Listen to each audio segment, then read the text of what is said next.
Thank you very much, Robin. And did you all enjoy your lunch?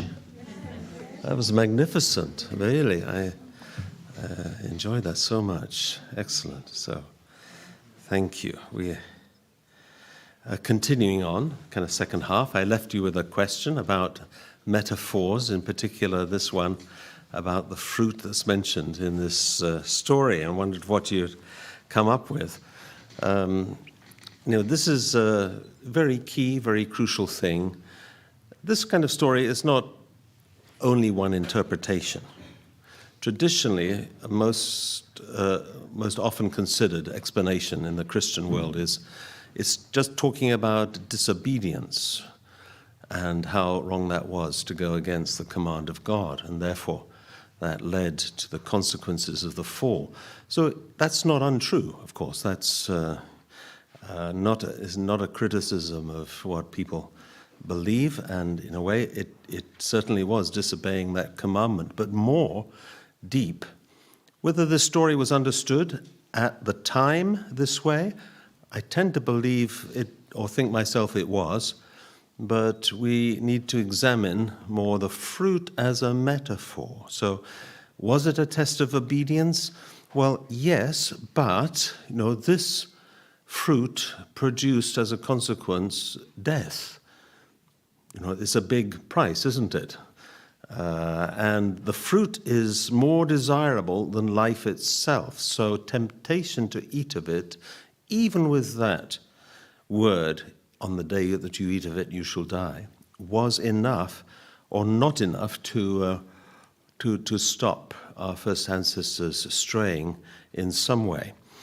And it's also, this fruit, presented and portrayed as being something that's very essential to fulfilling life's goal. It's saying after they fell or ate this fruit, then the way to the tree of life was blocked for them. And that is a kind of a hope and aspiration which rings in everybody's heart to attain the tree of life. Father Moon's understanding is that this is love itself. I'm starting with the conclusion here.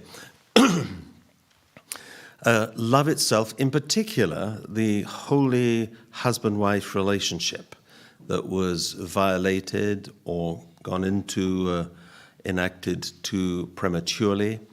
Also, there's some unprincipled relationship between Archangel and Eve, and then Eve, in fear, goes to Adam, knowing that he is to be her intended husband. So it's interesting that it pinpoints love, or the misuse of love, as being the problem here. So tree of knowledge of good and evil, this is an unusual name for a tree, right? But the word know already is very common in biblical language to mean to have sexual relationships, right? So there's the story of the parents of Jesus, that is Mary and Joseph, and it says Joseph was betrothed or engaged to Mary, but he did not know her. Of course, he knew her, but it means they didn't have any sexual relationship. So that is important, And it's a kind of euphemism, I suppose, to talk about that subject in front of the children, as it were. So to bear fruit also is to produce a result, to pass on through lineage. And the mistake was passed on through lineage can really only happen if it affects that quality of love between husband and wife, and that gets passed on in a distorted form to children. So because something was never set in place about the standard of love that we were talking about earlier, the kind of true love, then it means false love was multiplied, and people suffered as a consequence, in a way passed on through our blood. That's very profound, isn't it, to think of it that way?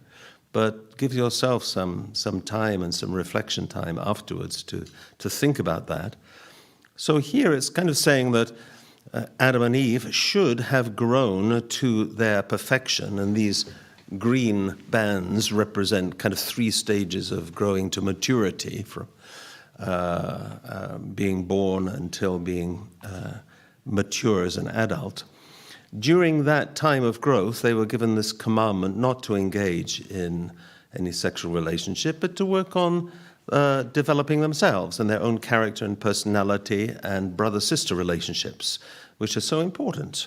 And after, when they are receiving the blessing of marriage from God, they would be able to enjoy, to share in that husband-wife holy love relationship, right? Are you with me? So, yeah, that's meaning that love is so precious, it needs to be waited for, and we need to develop the capacity to love in a true way and to be ready to devote ourselves to somebody else, and then we can see God in that other person, and we can reach the kind of ideals for the family that we talked about in our first lecture. Do you remember the first lecture? Way, way back, right? That was this morning, when you came this morning.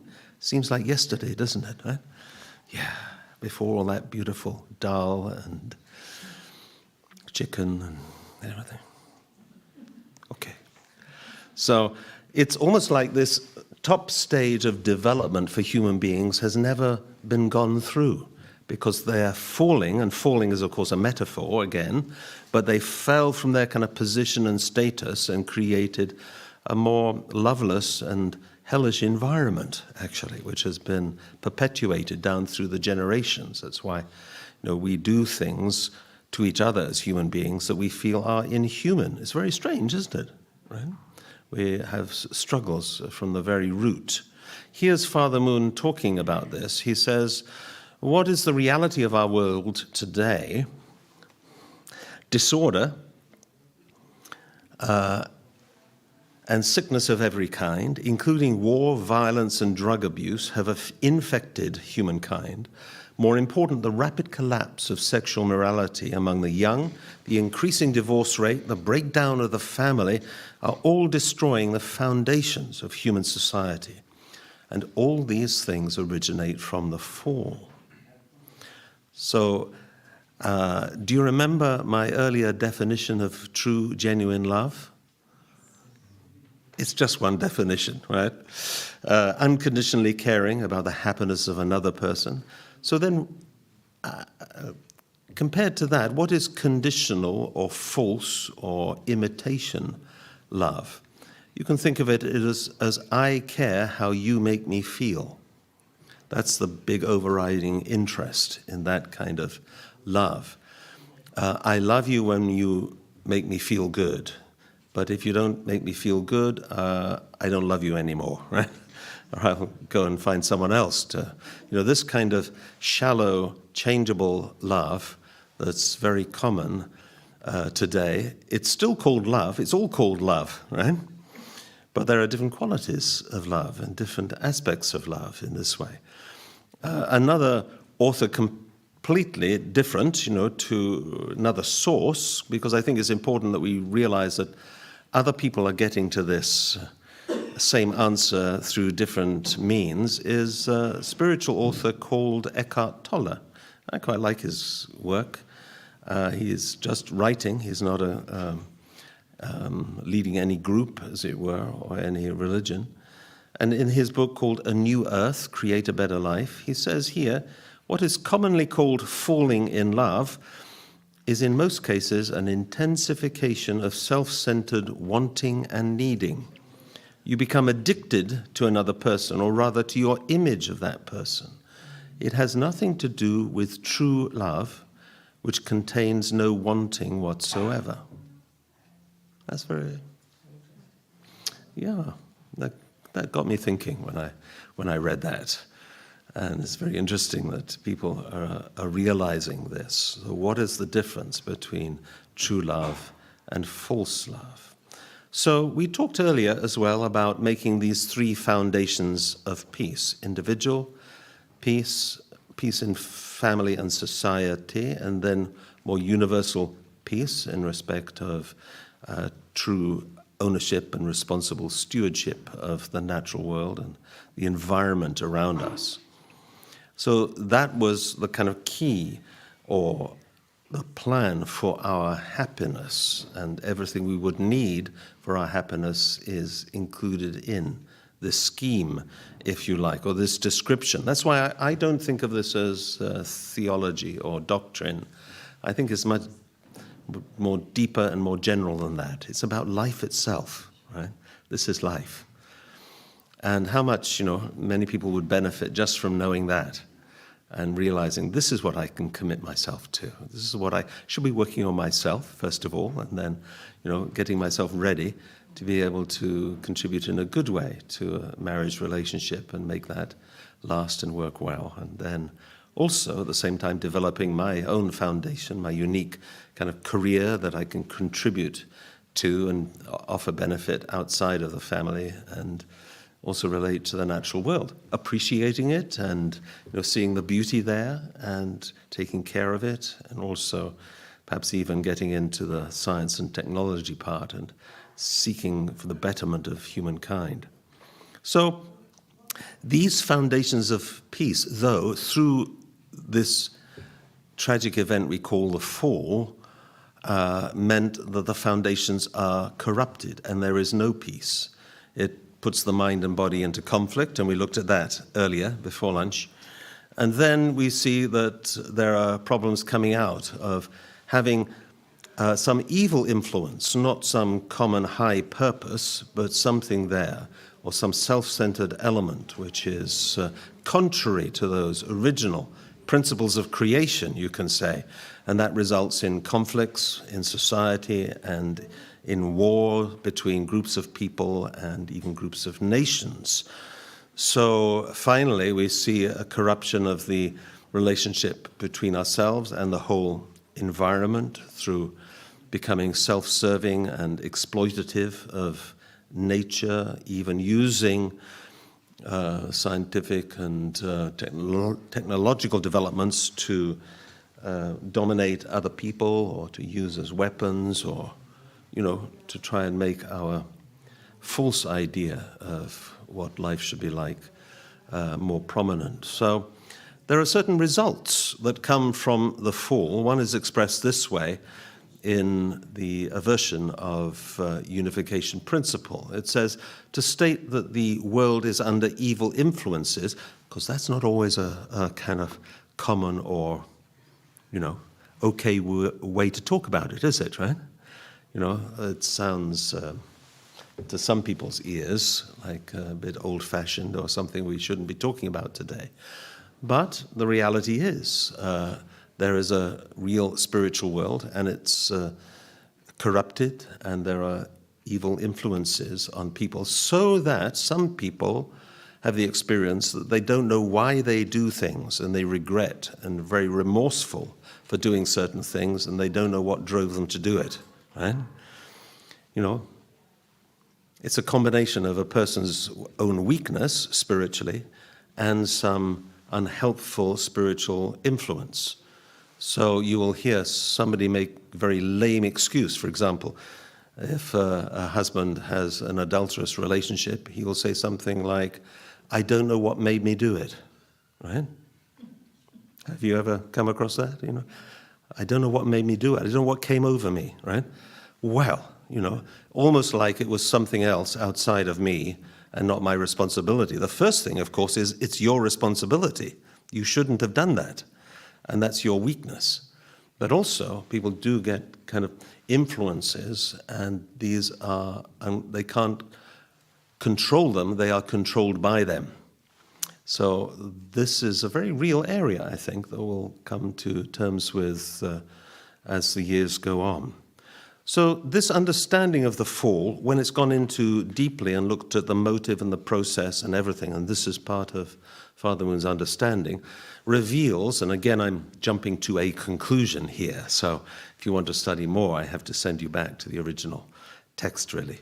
But it results in us inheriting a fallen nature. It's far from our original nature and what we should be like and the characteristics we should exhibit. And it has four aspects to it, sometimes called the four fallen natures, or four aspects of fallen nature. One, first is not loving people as God loves them. That kind of started out in this story. It's covered there in this story.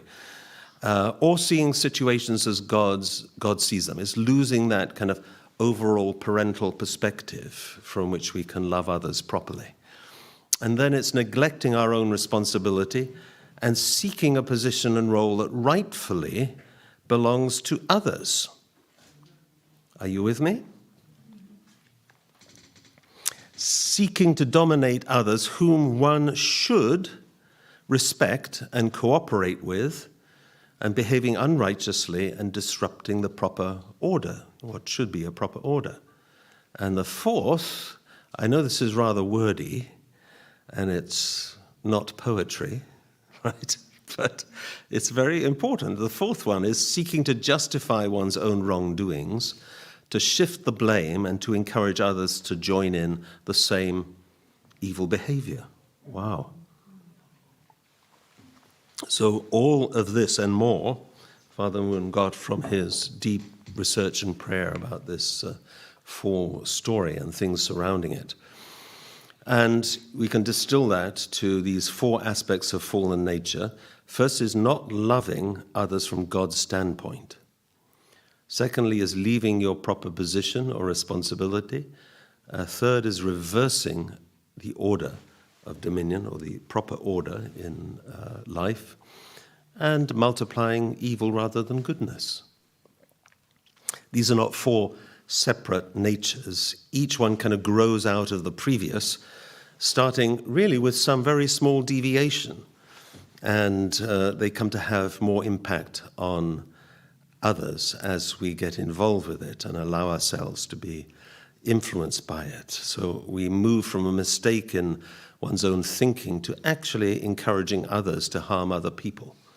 And this is, I think of this myself as, well, it's kind of getting under the skin of what has traditionally been thought of as sin in religious terms, right? So sin is usually defined in terms of certain concepts, right, like pride or envy or gluttony or lust, the traditional 7 deadly sins of Catholicism, anger and greed as well, these kind of self-centered behaviors which are destructive to others and yourself, you could argue.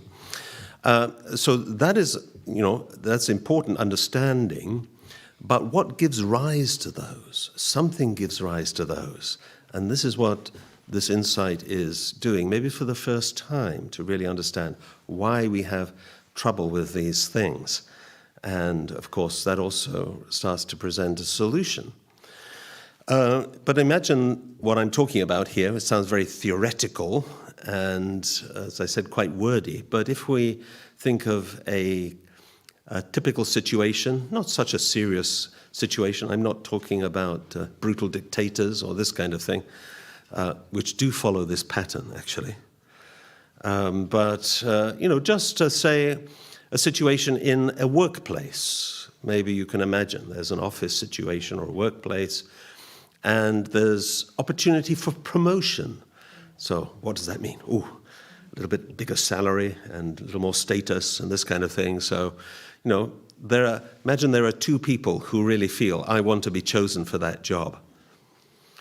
One person may think, I'll just try and work as hard and as well as I can, and if somebody recognizes that, if the boss recognizes that and asks me to do the, move up a grade, I will accept. I will be, interested to do that.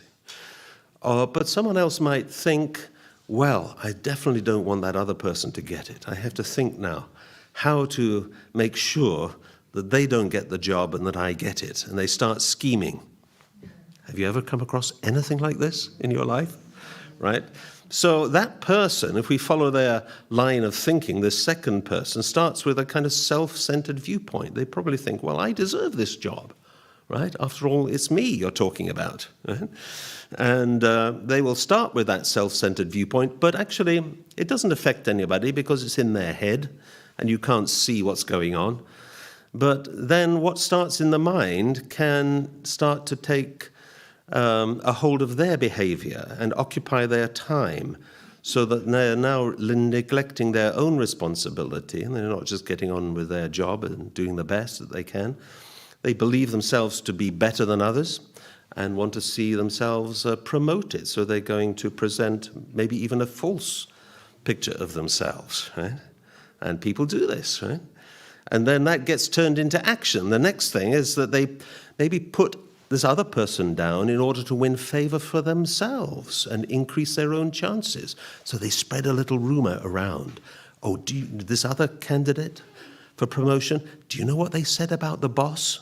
Oh, make sure it doesn't get back to him, right? You know, they'll say something and then hoping that it does indeed get back to the boss, right? So it'll put that person down. You know, does it happen in governments? Government leaks and all this kind of thing? You have it. It's this kind of machination, this kind of, fallen nature at work. And this then causes harm to others. Somebody else is going to get affected now through this kind of behavior. And a person like that might then, as a next stage, I've done it as falling down the stairs, right? You probably wondered why I was doing that, because it's like falling downstairs. Once you trip and you go a certain way, you can end up rolling down and, doing a lot of damage. So the next stage might be to get others to back oneself up, and in doing that, come on, put it in a good word for me. I'll make sure you get a promotion when I'm boss or something like that. This kind of thing, getting others to do that, and even, feeling very self-justified to do this, very self-centered feelings, and getting others to do your own dirty work for you. So, this wasn't me, this was, somebody else. So this is kind of fallen nature, at work. Are you with me? It explains a lot, doesn't it, right? Once you know this, and you all know it now, if you didn't before, you'll see it, right? Of course, our job is not to point it out in other people. Of course, first of all, we should look to myself. In what way am I kind of following these kind of tendencies? And they are tendencies, so we have to recognize them. But it also helps us to analyze certain situations, certain behaviors. If you're trying to negotiate some reconciliation or conflict resolution, then, this will be good to have in mind, to understand people's motives and behaviors. Okay. Well, that might not be the most uplifting note to end on for this particular second half of this story, but it is the end, right? So we come to a natural conclusion. Really, this insight I found to be very, very profound, very helpful. I'm still really trying to work it out and, see how I can apply it more, first to myself and then to other situations that one finds oneself in. Very profound understanding. It comes from the revealed story which is there in the Jewish Torah, actually. I mean, even then the story is probably earlier. And it's been in humankind's hands for, therefore, I don't know, 4,500 years or something. It's quite extraordinary, isn't it?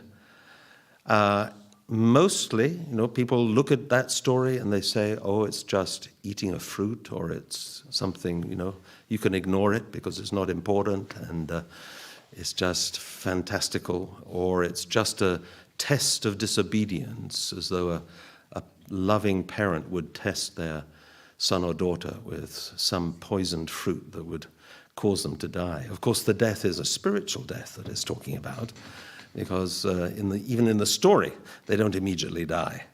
So it's a spiritual death. What is that spiritual death? It's being cut off from our Creator, from the source of that true love and that life-giving element that comes from God. So we are doing things which are outside of those original principles, and living with oneself as the most important factor is one of those mistakes. And in the end, it causes suffering. So thank you very much, everybody. God bless you.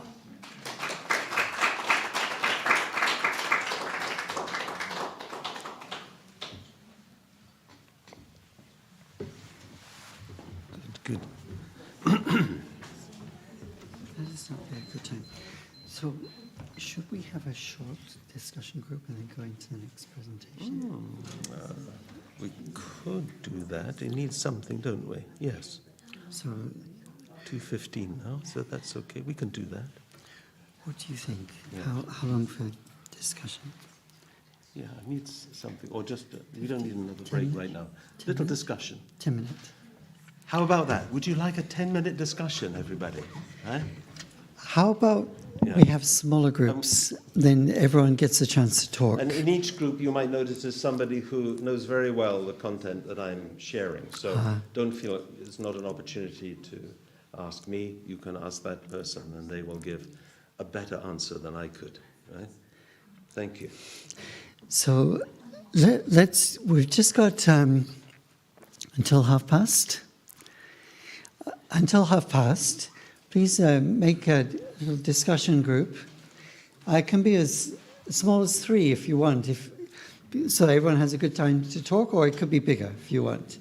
Be flexible, but let's have a small time of discussion, and then we'll go into the next presentation. Thank you. Is that okay?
Thank you, everyone.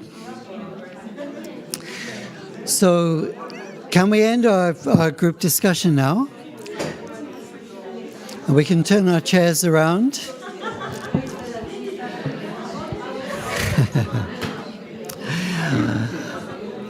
So, can we end our group discussion now and turn around our chairs? Hello?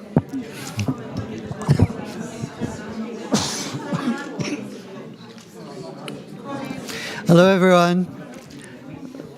Let's restart the next presentation. Some of the groups are really discussing deeply.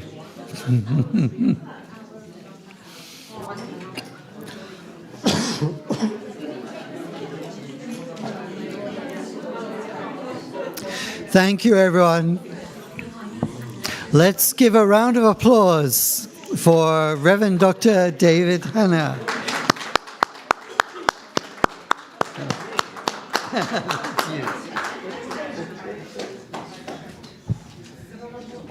Thank you very much, Robin, Mr. Marsh, and everybody. Thank you. Very lively discussion. It's always good to hear that beautiful sound. Okay.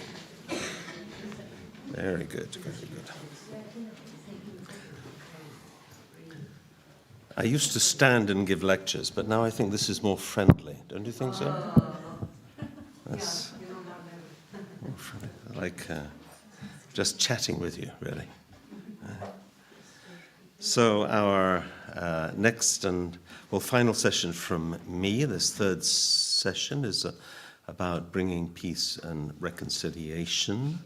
That's a huge topic and is usually thought of in terms of specific situations. But again, we're taking time today to look kind of underneath at some kind of pointers as how this solution can be found based on the understanding we've already shared and talked about. So it's in that kind of vein that I'm going to be sharing today, and then, once we kind of grasp this, then the real work begins. But this is bringing peace and reconciliation. So where does this peace begin? We've already pinpointed it as beginning with me, actually. That's why everybody is so welcome and so important, in this kind of program and working with an organization like UPF or something similar. Then, interestingly, even though the original founding documents of the United Nations were necessarily free of religious or spiritual references, this is because of the powerful influence of atheistic countries like Russia and China in particular, there is still this kind of wording. This comes from the UNESCO Constitution, the preamble to the Constitution, the United Nations Educational, Scientific and Cultural Organization. It says there, "Since wars begin in the minds of men, it is in the minds of men that the defenses of peace must be constructed."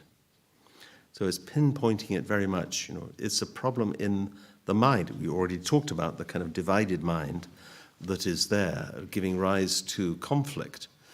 In a way, this is agreeing with that point of view. And religion, which we looked at in general in the beginning, is, in this context, it's like a restorative vehicle, you could say. It's there to help to put things right, ideally, right? I know there are wars of religion, there are struggles between, all kinds of complications, but really in its essence, we can say something like this, and this is our founder talking in 1990, so a little while ago. Why throughout history have people needed to improve themselves through morals, ethics, and religion? Why should we observe them? It's because we sense something is wrong with us and we desire to return to our original standing before God. So this presentation is about that return. We've talked about the ideal, the fallen situation, how we departed from that, and how to return is the next question. This involves changing our nature. We had a little discussion about that in our group as well, how possible or how easy that is, because, we all move on. Can you do that later in life, change your nature? Well, actually, there's always a way open to do that. And a certain payment is necessary. A certain effort needs to be made to do that. In the unification principles, it uses the term indemnity, a payment of indemnity, some price and some way going the opposite to how the problem came about. So if we have an original position and status and we lose that, so we have a certain current reality. For example, it might be that you have a close friend, but you have rather thoughtlessly lied to that person and they've found out. They've come to know about that. So in their eyes, you've kind of lost your position, status, and friendship. And to them, it's a loss. And to you, it's also very painful because you didn't intend to do that. But now you see that's a consequence of your own doing. So, is there a way to restore that? There may well be a way to restore that. But it has to take a certain time. You have to do certain things to show yourself and prove yourself to be trustworthy again. It's difficult, right? But it can be done, especially when trust is lost. It's quite difficult to regain that. Therefore, it's better to always be respectful and living by those higher principles, and then you'll have less problems in that respect. So, original loss, the loss of an original position or status has to be restored, and for that you need a conscious effort to restore what was lost, and need to take responsibility to correct that in some way. And it'll involve going the reverse way to how the damage came about. So you can see certain aspects in religion, for example, where people apply this, whether they understand quite what they're doing or not. So if you've been rather dominated by physical desires, a good way out of that, or to retrain yourself, is to do some fasting. So your mind is saying, okay, it doesn't have to do that, but you're deciding, some part of you is saying, well, for the next 7 days, I will only drink water. I will not eat anything. So you determine that, and you get a better hold of your situation. You control your body, those desires. Probably in that time, if you're thinking good thoughts, you'll have many inspirations and many helpful guidance will come to you, because there's a lot of fog that's produced by the kind of rather earthbound physical nature, and you will be open to more elevated thinking, and that's what people find. That becomes a reason to do it. I'm just feeling very unclear. I think I'll skip breakfast today or something, right? So we nearly skipped lunch, actually. That's the real truth. It wasn't on the program, but then anyway, we got something. So there are two kind of main steps that are, when you look at religious traditions, you'll see they're very evident there. But of course, this is a principle that works in a non-religious setting as well, if you want to restore lost trust or something like that. The first step is to reconcile with God or higher values in that way, because that's what's been damaged initially. So maybe study of scripture or seeking insight through prayer and meditation, this kind of inward reflection or self-reflection. And it's also striving to awaken the conscience. It might involve confessing or relating, and being honest about your situation to somebody that you respect in a superior position spiritually, and therefore restoring some of your love for God. It might be involving a kind of more lifetime commitment, like one of celibacy, poverty, obedience, these kind of classic vows of starting with more medieval Christianity, but you find them in other parts of the world, in Tibetan, in Thai Buddhism and all kinds of things you will find. Monks and nuns, Catholic, there are Anglican monks, you can find Hindu sadhus and people who are making strong conditions. I don't recommend that everybody do that, I know there are certain examples of people who decide to hold their hand up, forever, right? As some kind of indemnity condition, right? And then it comes a point when they can't put their hand down, right? So extraordinary commitment to try and do something. Anyway, that's one aspect. And this is a kind of vertical aspect. That's another metaphor, but it's common, again, in religion, and people instantly latch on to what that means. This vertical relationship is between myself and God. Right? So God or higher values, self-reflection, this is one aspect. And has a vertical quality, but that's not enough. Actually, we need something to restore the disorder or the wrong order which is created in our horizontal relationships. That means from person to person rather than myself and God. So we talk about this in horizontal terms, and we need to restore proper order in relationship with other people. So success in both of these areas is necessary if we're going to move closer to the goal of peace or reconciliation. Here is an interesting kind of echo of this that I've just mentioned, these two principles, in the Holy Quran, for example. It says the repayment of a bad action is one equivalent to it. But whoever pardons and makes reconciliation, his reward lies with God. He does not love the unjust, but whoever endures patiently and forgives, that is a sign of real resolve. Here's a little story told by Jesus. He probably sees a lot of kind of outward religious piety around him through those who attend at the temple, but he says, if you are offering your gift at the altar and there remember that your brother has something against you, leave your gift there before the altar and go. First be reconciled to your brother and then come and offer your gift. That's very fascinating, isn't it? Especially the way it's worded is very thoughtful to my mind. But sort that out first. And it's not remembering what you did to your brother, although that's what's involved, but, he has something against you. Solve that. Go and work on that first of all. Otherwise, it's just kind of, false kind of piety probably, just to go and make some offering. Here in the Adi Granth of Sikhism, where there is forgiveness, there is God himself. So this is reconciling with the other.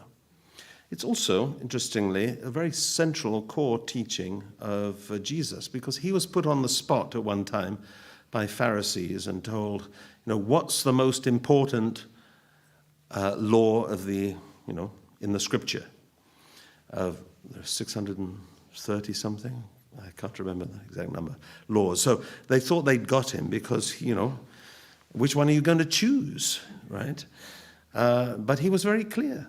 He had read this scripture in and out, inside and out, and of course this is a verse much beloved in Judaism and said almost every day. But he said, this is the first law. Love the Lord your God with all your heart, all your soul, and all your mind. Sometimes translated as all your strength. So are these words unique or new with Jesus? No, he's quoting the earlier scripture. He's quoting Deuteronomy, actually. And then you have, he's not satisfied with that. And then he says, well, and the second is this. So he can't give one answer. He has this is the first one, it's the vertical relationship, and this is the second one. Love your neighbor as yourself. So this is the horizontal kind of restoration of that relationship. So this is the essence. This is the fundamental things which are needed in this way. And there again, he's quoting. It's a little harder to find, but it's there in Leviticus, if you delve deeply. Love your neighbor as yourself. So we call this a foundation of faith, the first aspect, the vertical aspect, and a foundation of substance is kind of more substantially putting the disturbed order between brothers in the right place. Something similar you can find, let's look at the Quran here. It says, be steadfast in prayer and regular in charity. Oh, well, it's more poetically put, actually, right? Prayer is the vertical aspect, and charity is your kind of conscious love or service towards others. And whatever good you send forth for your souls before you, you shall find it with Allah. So we looked at the Adam-Eve question, and out of that we saw it can be explained as a mistake involving love, or the corruption of love, or the misuse of love, Archangel Eve and Adam. But there's also some test in the next generation of that family. It's called the Cain-Abel story. I don't know if you're familiar with that at all. But the parents' problem is one to do with illicit love and inheriting this fallen nature and then passing it on. And that becomes a problem visited on the next generation. And we see it in the story of their children, eldest and next eldest brother, Cain and Abel. There's a third younger son, Seth. But between these two brothers, there's conflict, and it ends with the elder brother killing the younger brother. So that's a tragic development, right? All that was kind of spiritually wrong in the parents is now manifested also in a physical misdeed of the worst kind, right? Brother killing brother. Why is that important to us? Because, I mean, conflict, war is largely that, isn't it? It's brother killing brother. You know, that's what it is. And therefore, it's not irrelevant at all. It's very relevant. And it's part of the kind of developing tragedy or the cementing in place of some wrong behavior. So we have this term, I've given you one new term in indemnity, but also in unification principles or principles of peace. We talk about restoration. And that is more like finding a solution from God's point of view or restoring the original ideal that was never fully realized, like has an unchanging commitment to that. And restoration then, or where restoration is taking place, is where there's an opportunity to put right past mistakes. Right? And there are plenty of those in life. Right?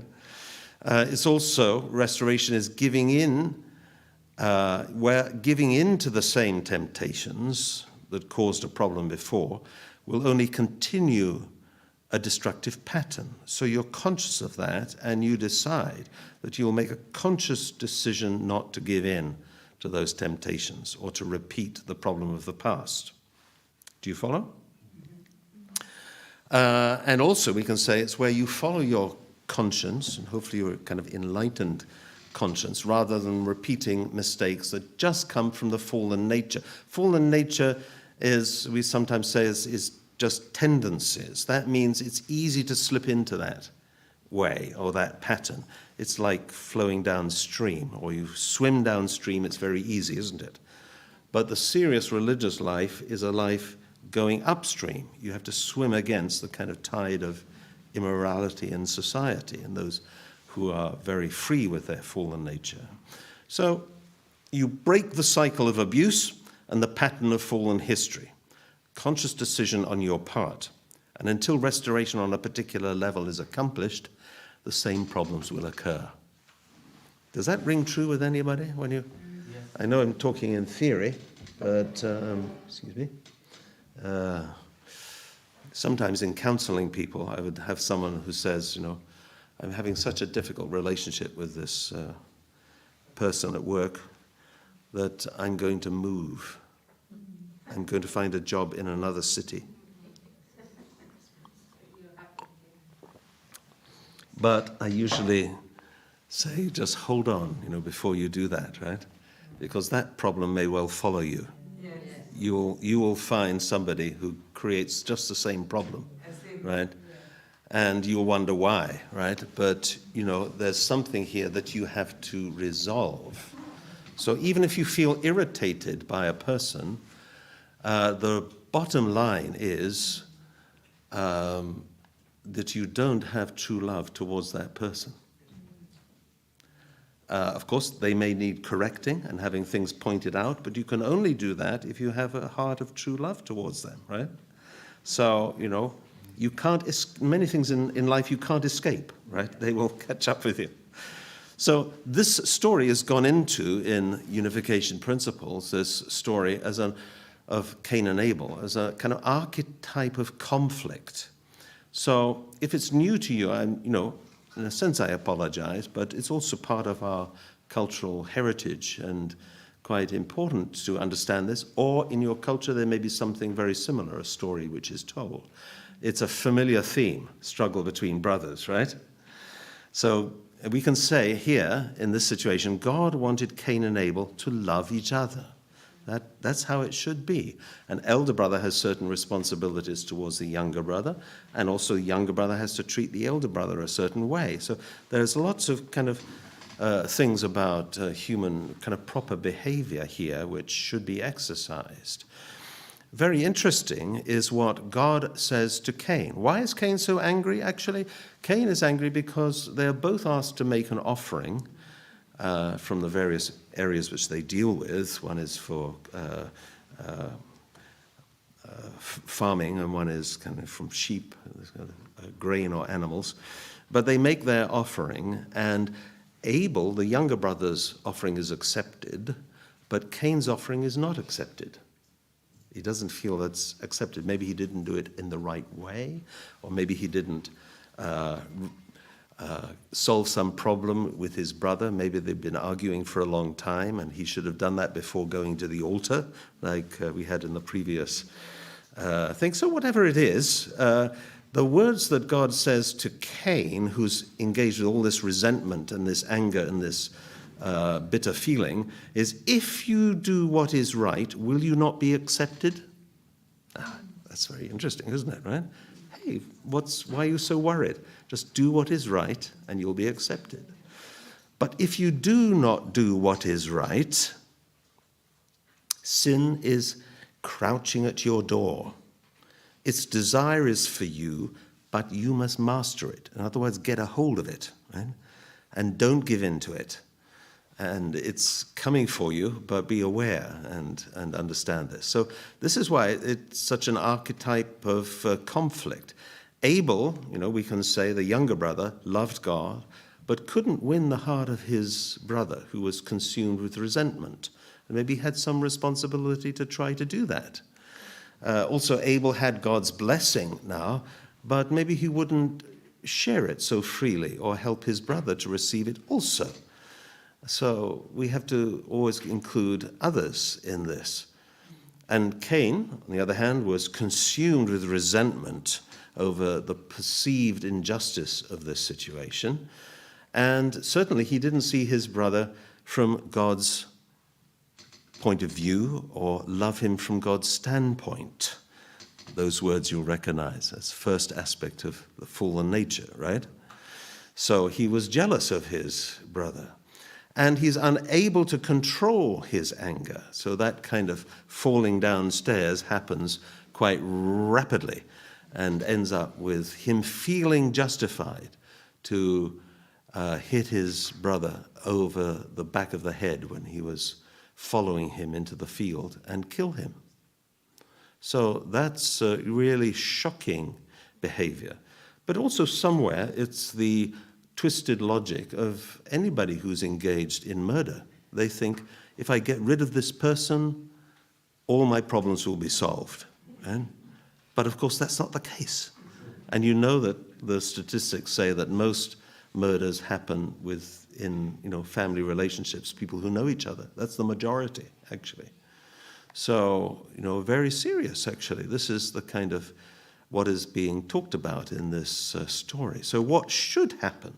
If Abel is humble and after all is being accepted by God that way, he should forgive his brother, be tolerant in the face of abuse, but try to make amends with his brother and serve his brother so he can melt his resentment in that way.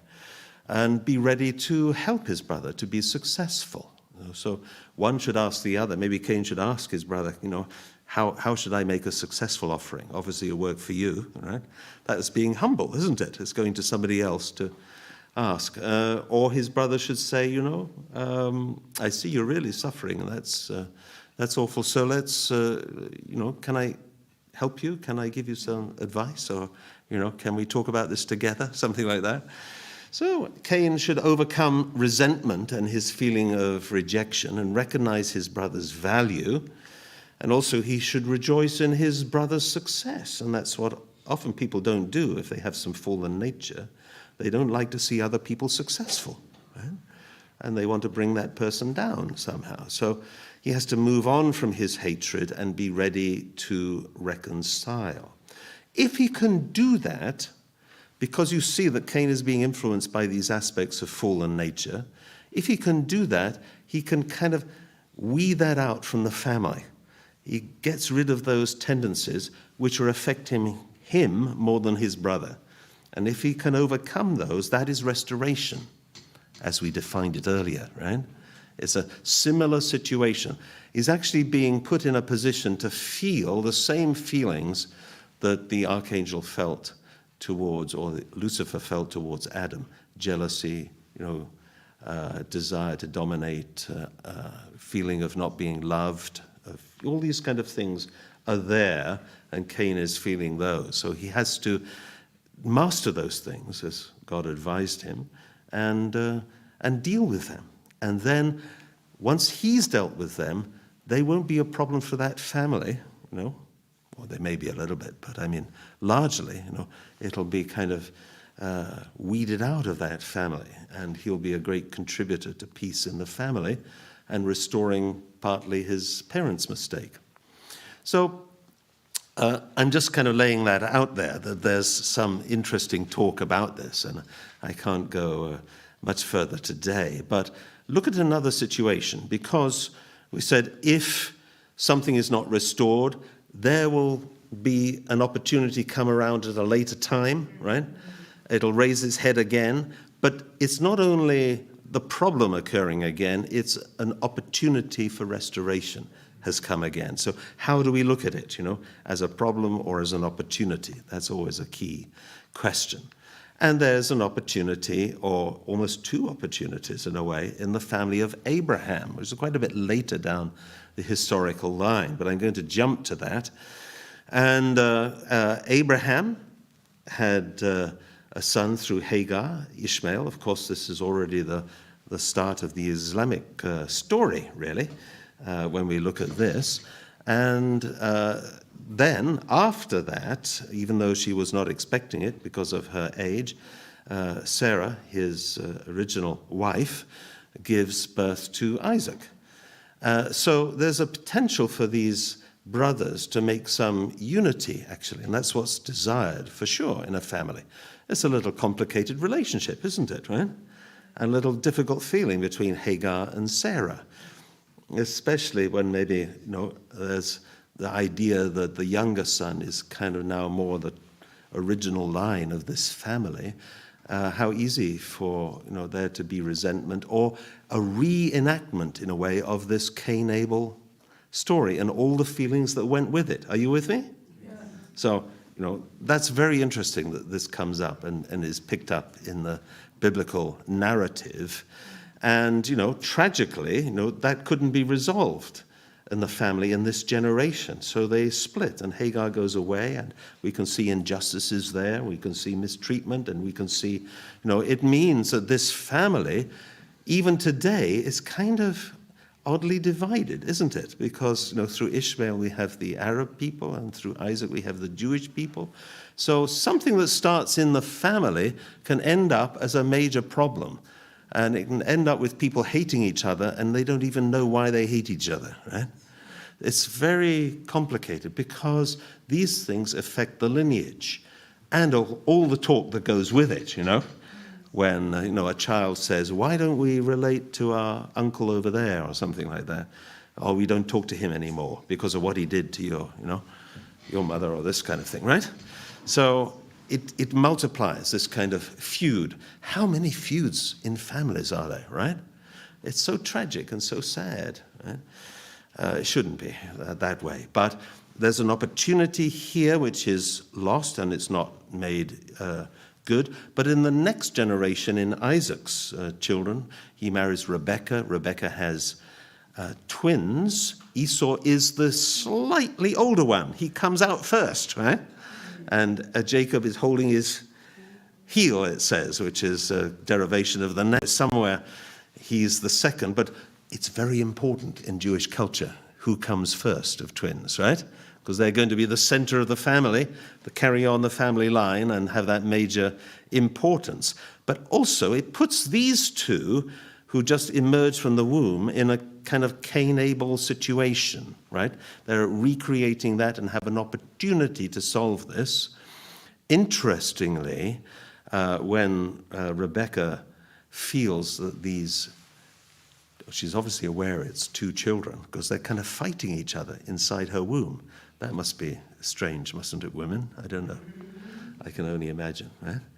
But she prays about it, of course, right? And when she prays, she gets the answer that 2 nations are in your womb. Ooh, wow. And 2 peoples born of you shall be divided. One shall be stronger than the other, and the elder shall serve the younger. That's very interesting, because that's restoration being talked about there. That's the opportunity, and it's against what is kind of natural, because the elder, stronger one would be the center of the family, but now has to, even before they're born, she has this idea that the elder has to serve the younger, and somehow the younger one is favored. Curious, isn't it? Huh? So this is an opportunity to meet this point of restoration again, where it hasn't worked up until now. So you have this later story with the same kind of Cain-Abel struggle. And in this case, it's Esau and Jacob enacting this problem of brothers. In the story, just very briefly, Jacob buys the birthright from his elder brother through his kind of thinking, right? And that indicates that Esau, his elder brother, doesn't really take that birthright so seriously. Jacob also receives the blessing that should go to Esau with the kind of slight machinations of his mother. It's not his choice or his doing, but his mother organizes that the blessing from the aged father and blind father comes to him rather than who would be normally the person, that would be Esau. When Esau finds out, he's very angry. He has some respect, so he says, I won't kill you until my father dies. Right? I'll wait until then, right? But this is the level of his anger and his resentment, is all those Cain-type feelings coming up in him, provoked in him in a way, and those are the feelings the archangel had to Adam as well. So he has to Jacob has to escape from the ensuing wrath of his brother, who understandably feels cheated. And Jacob goes 21-year course in Haran with his mother's brother, who cheats him as well. So through being cheated 10 times by his not-so-good uncle, he starts to feel a little bit sympathetic towards his brother. This is how my brother must have felt, right? When he was cheated out of that blessing. So it's a learning experience, but he takes it in a good way.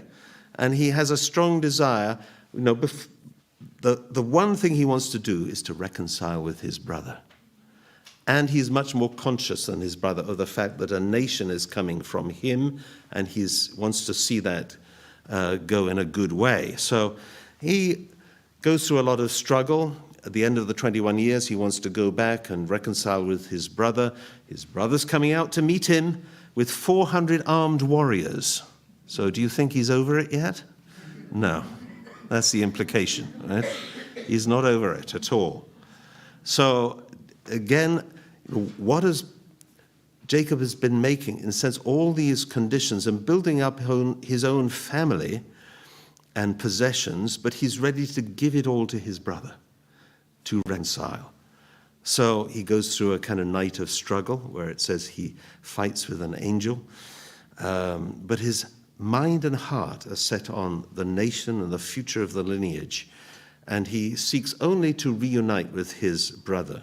So he sends livestock, servants, people ahead of him as gifts. And when he sees his brother in the distance, he bows down 7 times towards his brother. So he has a clear strategy of how to win the heart of his brother. We call this winning the heart of Cain. Right? So there's a responsibility that even though somebody can be identified clearly as the more aggressive or wronger person, more, wrong in their actions, still the person who is relatively on the side of goodness has a responsibility to help that person be free of those feelings and to change those feelings. Here it says in the divine, it was called the Divine Principle, Exposition of Divine Principle, which is the main textbook of Father Moon's teaching. The Bible records that God hated Esau from the womb, but this was only because he had been given the role of Cain, who was on Satan's side, for the purpose of setting up an indemnity condition in the providence of restoration. That's using those two words in one sentence, right? When he fulfilled his portion of responsibility by submitting to Jacob, he restored Cain's position, and thus at last was able to receive God's love. So Esau's heart is melted, actually, and these two brothers embrace. So what is happening? Esau is overcoming his fallen nature. All those 4 points, do you remember them? He comes to love Jacob from God's standpoint and see God kind of at work in Jacob for the first time. And he restores then a true elder brother position. He gets the proper order back. And he no longer seeks to dominate unrighteously, even to the point of killing his brother, and is in a position to then multiply goodness. That's establishing peace. Peace once more within the family. So it's the reverse of these 4 aspects of fallen nature. He is doing exactly what he should be doing, right? And that's his role in finding some resolution in this particular conflict. Okay. How did that go down with everybody? You're okay? Okay. I'm sure other cultures have interesting stories like this between brothers, but we promote this one because that's common to most people that come to our audiences. But if we think about this, there's an initial conflict there, fighting, unresolved, between Cain and Abel. Cain kills Abel. Then we have another opportunity in this third kind of generation of Abraham's family, where Esau and Jacob, they can unite together. And it says Esau fell upon Jacob and wept. It's just kind of, they're just really so happy to be reunited. And in a way, it happened, according to the story, very quickly in the end. Right? And this can happen, right, in conflict resolution too. And that's success, but on a family level. And there are many other challenges for that family, so that their base, if you like, has to be expanded, even up to a national level, to be able to counter the rest of the fallen world. At the time when Jesus is born, there's an opportunity for resolution of this conflict between a fruit of the kind of Cain-type way of thinking and view of life, which is represented by Rome, the Roman Empire, and its particular religion and its very brutal kind of way of doing things. And there's the Abel-type side, which is coming to some fruition in the nation and the life of Israel at the time of Jesus. So the unification principle here is saying there's an opportunity, right, for restoration. What does it depend on? Actually, it depends on the Jewish leadership recognizing Jesus as the Messiah. If they can do that, then there's opportunity to then reach out on an expanded foundation. Maybe if Jesus could live and teach and share, develop his ideas, and everything would be written down, maybe until he was 80 years old or 90 years old. And then, missionaries and people inspired by his teaching would go out and go to Rome and give them what they need. Rome was, many accomplishments, right? But internally, morally, a lot of corruption, a lot of unethical things going on. It's a slave culture, for one thing, right? And all its greatness is relying on the mistreatment of slaves. So that's an opportunity. This has never fully been seen before. And this is part of the revelation aspect of Father Moon's thinking. So there's Hebraism, which is the kind of culture, the fruit of this Abel-type tradition, all way down that line. And there's Hellenism, which is the fruit of the Greek and Roman tradition, very accomplished. This is not a division between good and evil. Cain and Abel doesn't mean good and evil. Both have good aspects, both have bad aspects, but they need to unite together to resolve that conflict. So this is the situation at the time of Jesus. But interesting things have happened even before then. In the years like 400 to 600 before the coming of Jesus, who is appearing in the world? These kind of people. You've got Confucius in China, all in the same kind of little 200-year period. Confucius, Lao Tzu, you've got Buddha in southern India, you've got development in Hinduism, which would be a kind of more, even oldest religion, but the Upanishads bring some new light and new understanding. And then you've got Malachi, 400 years before Jesus, in Judaism, bringing reforms. And you've got Socrates in Greece, not normally thought of as a religious leader, but in Father Moon's thinking was absolutely so, and influencing the whole kind of trend of Greek philosophy, which a lot of our Western civilization is built on. You've got Zoroaster there, who is, bringing new ideas in terms of one God and good and evil and understanding, which is lifting kind of religious understanding and practice into a new age. And they're all doing this, actually. There's, I've covered everybody there, I think. But interesting that the academic Karen Armstrong writes a book about this. It's called The Great Transformation, about this period, very fruitful period of potentially great change in the human kind of spiritual condition, with these movements happening in different cultures at, roughly the same time. That already is very fascinating. They're not connected to each other. It's like an awakening of modern human beings, what we call modern man. And she said, as far as these sages, these wise people we just showed pictures of, as far as they were concerned, respect for the sacred rights of human beings, of all human beings, was religion. If people behaved with kindness, generosity to their fellows, they could save the world. Religion prior to that time was not of that character, right? It was invoking the gods to help you and to win your battles and to, bring, your crops to fruition, and etc. And then she said, we need to rediscover this ethos. Wow. We must learn to live and behave as though people in countries remote from ourselves or from our own are as important as ourselves. Yeah, such a wise sister and scholar, right? Coming through her experience in living and experiencing world religions. But it's like, because there was no acceptance of Jesus and there was no unity between the Hebraic and Hellenic cultures at that time, 2,000 years ago, then these other developments just continued their separate way, almost, separate religious traditions.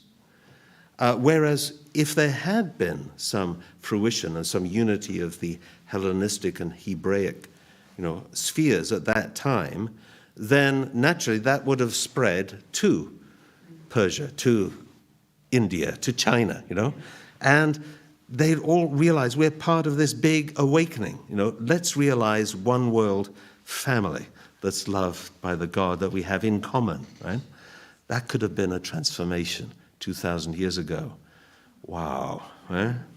That's something, isn't it? So this is like two strands which are there, and in fact these strands carry on in a divided way. We call this one the kind of Cain-type view of life, and this the Abel-type view of life. And they emerge in all kinds of arguments and situations and conflicts down through history from then on. So again, this is where Father Moon is taking this story and making a typology out of it. You could call it something else, but he called it Cain type and Abel type because it's connected. Spiritual root is there. So there are Cain and Abel positions in any kind of conflict. In the individual, we talked about the conflict between mind and body, right? Well, in that case, it's like the body is Cain and the mind is Abel, right?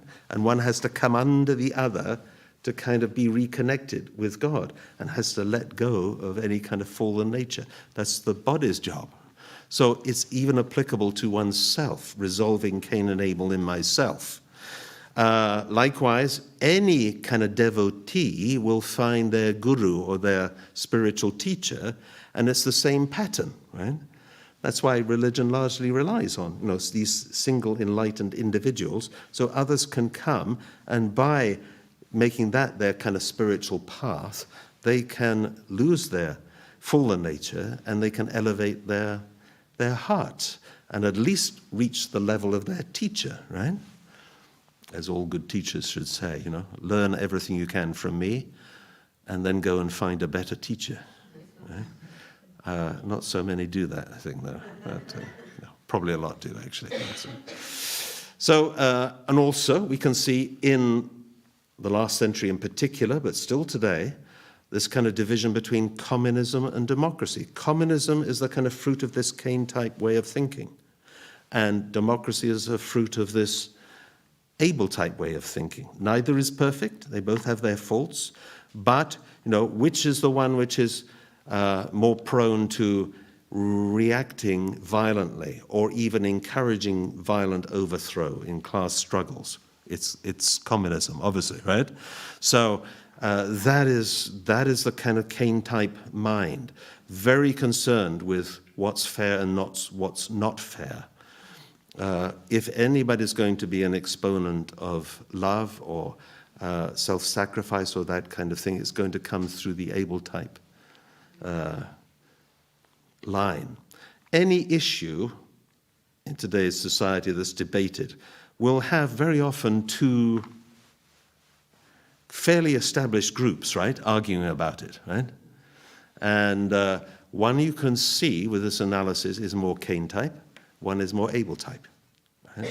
You can take an argument, and again, it's not good versus evil, I'm not saying that, it's just the characteristic is there, and it needs to come to a kind of unified, harmonized position. So you take an issue like, again, as a religious education teacher at high school, you have to do things like talk about and introduce euthanasia, or you have to talk about abortion or this kind of thing. And they will each have their own well-developed arguments on two sides. One is more understanding the absolute value of human life, sanctity of human life, so we shouldn't interfere with that. Others are saying, well, it's more about the individual and what they want and their freedom to choose and this kind of thing, right? So different arguments. So how to synthesize those and make good progress in the modern world. This is quite a challenge, isn't it? So even we find in our parliament, it's not far away, is it, right? How is it laid out? One side against the other side, right? It's kind of perpetuating this Cain and Abel argument, right? Where you feel if people are coming up with certain ideas, our job is to oppose those ideas. Right? So Jewish history, interestingly, when you look at it, it has 6 major periods. Something like this. I won't go into them, but as I described, with Jesus not being accepted within Judaism as the Messiah they were waiting for, it means that foundation is now lost. The opportunity is gone. And because that foundation was lost, it has to be rebuilt. So Christianity becomes like a second Israel. And if you look, and this analysis is also in Father Moon's teaching, it's quite unique and very insightful. It says, if you look at Christian history from this same perspective of building this, as we say, foundation of faith and substance, then yes, there was a similar time for early Christians suffering under Rome, like slavery in Egypt. There was a time of church patriarchs, which is equivalent to the next period of Jewish history, which is Judges. There's a Christian empire of 3 generations in Jewish history. It then went into a period of kings, each reigning for 3 kings for 40 years. And then you have a divided empire of the East Franks and West Franks. In Jewish history, you have a period of exile and return, the division between the northern and southern kingdoms. You have a period of papal captivity and return in Christian history. And in Jewish history, you have all the leadership, significant leadership of a nation of Judah was taken captive by the Babylonians for 70 years and returned for 140 years. And then you have a certain preparation period for Judaism from Malachi up until the coming of Jesus, when there was that opportunity for restoration. And likewise, Christian history brings us up to today, when we have a kind of opportunity to pull everything together, including these threads of different religions should come together, right? And that's a wonderful opportunity. When you look at the time periods, they're very similar between all of these two streams of history, which is, again, something which we can go into at another time, but very fascinating. So a lot of the world's religions are expecting something to happen, right? Like a last days or an end of history or a, emergence of a kingdom of heaven or something, or opportunity for enlightenment or a return of their founder. How to pick one? I've picked Buddhism, actually. All right? And because maybe we're not so familiar with it, right? And this is what Buddhism says about the expected one at the end point of history, when that foundation is laid. Listen attentively with one heart. A man whose spirit shines brightly, a man whose mind is completely unified. A man who excels everyone. Such a man will truly appear in this world. When he preaches precious laws, all the people will be totally satisfied, as if the thirsty drink sweet drops of rain from heaven, and each and every one of them will attain the path of liberation from struggles. We have to rediscover the power of love. This was the very words of Dr. Martin Luther King. We must discover the power of love, the redemptive power of love. And when we discover that, we will be able to make of this old world a new world. We will be able to make men better, and love is the only way. He also said, on another occasion, we never get rid of an enemy by meeting hate with hate. We get rid of an enemy by getting rid of enmity. We have to dissolve that. So this is very much to do with the ideal of loving your enemies, or loving our enemies, as we talked about way in the beginning. And Father Moon says very much the same himself. I am teaching you to love those who hate you. If you love them, sooner or later they will come to like you. If you return good 3 times for every time someone does you wrong, eventually that person will bow his head. Try it yourself. Try it yourself and see if I am right or not.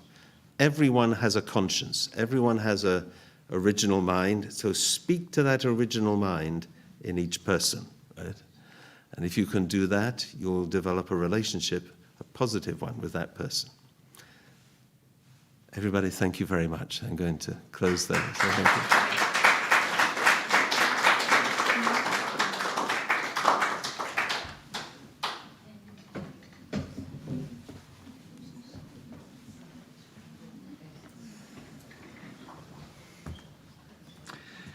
So let's have another round of applause for David for his three talks today.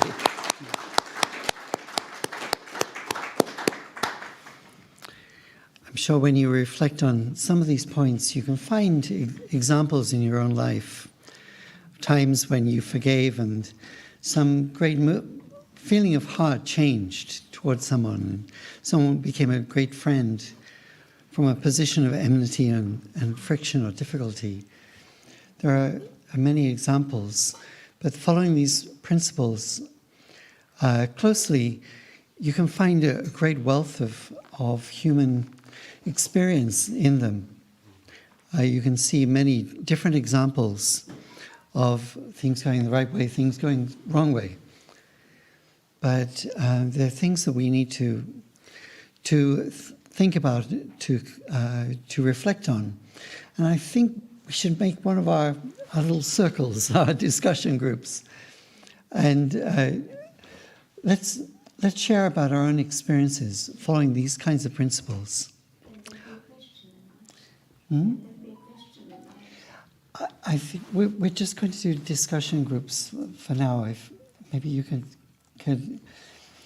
talk to Patricia, and well, if you don't mind.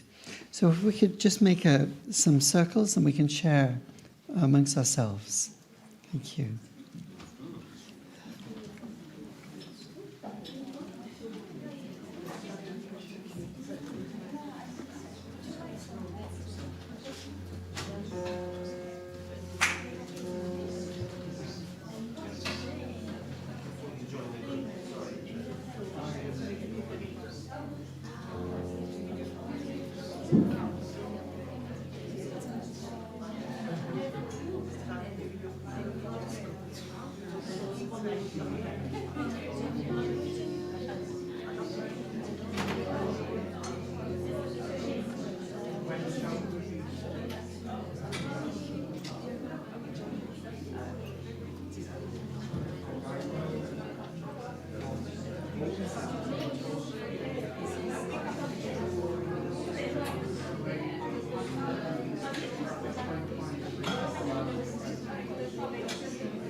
And then just sound then, if you want to.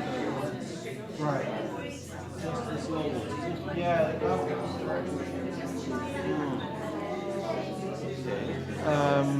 So if you if you play.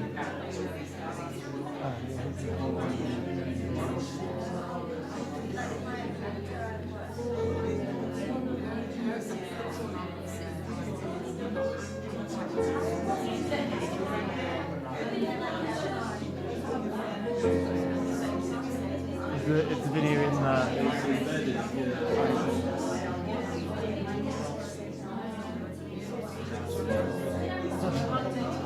Oh, I think if you go to the slide and then. So, does that one have HDMI? Yep. Okay, if you use this cable, we're just testing something for tomorrow.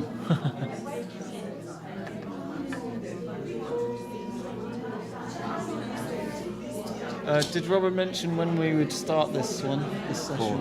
4 o'clock. Oh, so we have quite a bit of time. It's only 22. Oh, so we have a few minutes. Could go earlier. Ah. So that's there. To make sure that you should be able to select there. And then what we will do is we'll just have to Oh, is it playing?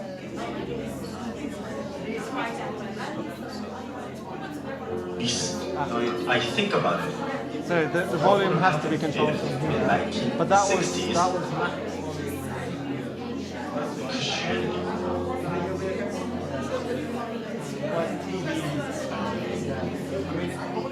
Understood the wish. Okay.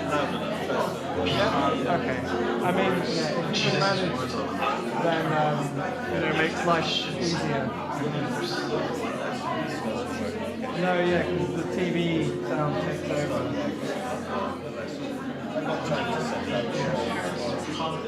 Good, thank you. Okay. I think that's all. That's the most complicated bit. Yeah. Everything else is just Okay. slides. Yeah. Yeah. So if that's good, that's good. And then keyboard probably needs to be unplugged, doesn't it?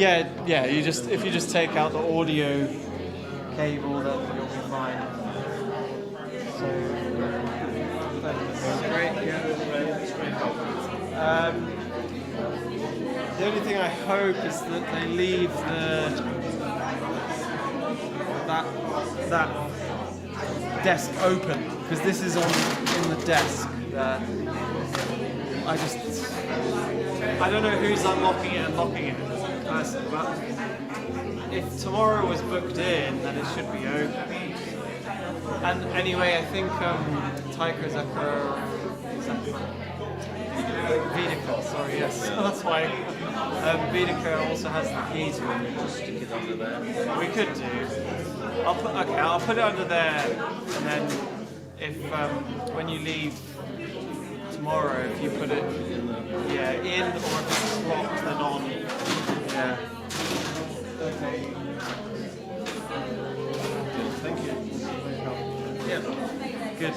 Nervous. I mean, everything I'm nervous about. You know, to get in the building. Yeah. It's locked or... Do you have the code though, don't you? I've got the code now. Okay. I mean, the one I had was old, so I've got... But yeah, in terms of going into rooms, I think Taiko has keys. So if you're in a panic, like, you could contact her. Yeah, the normal people are not here. Here is not here. So. Yeah, exactly. Thank you so much.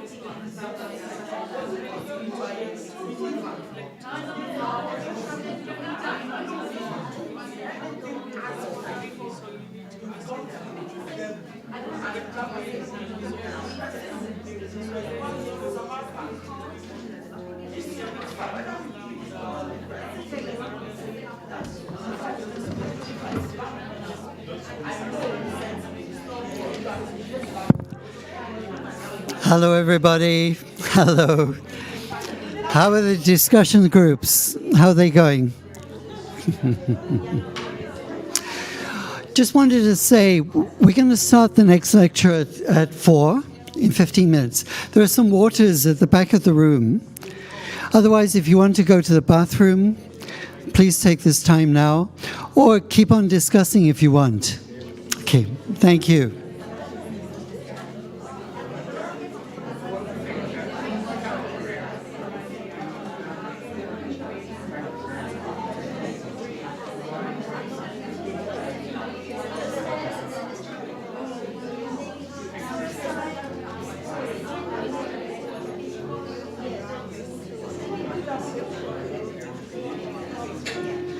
There's a bathroom 1 floor up. The other bathrooms are in the basement. Okay.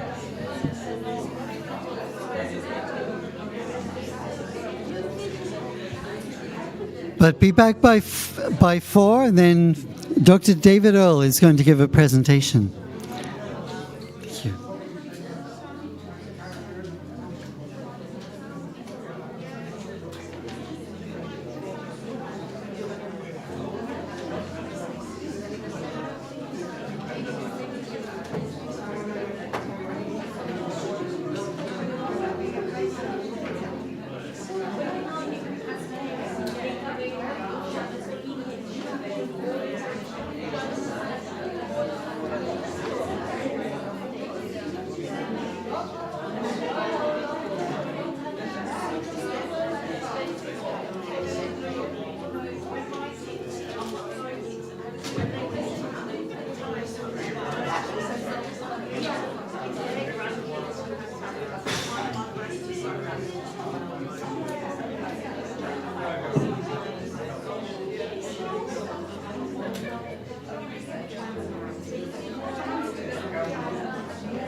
Hello, everyone.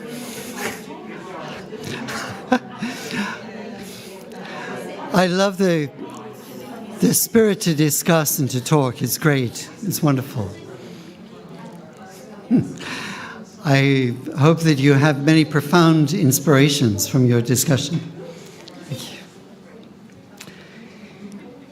I'd like to welcome up Dr. David Earle, who's very well known to many of you from Birmingham, and for a number of us also from London as well. So David and Patricia have been running activities in Birmingham for 3 decades. 3 decades and counting. Yeah. It's been a long time. So please welcome Dr. David Earle. Thank you.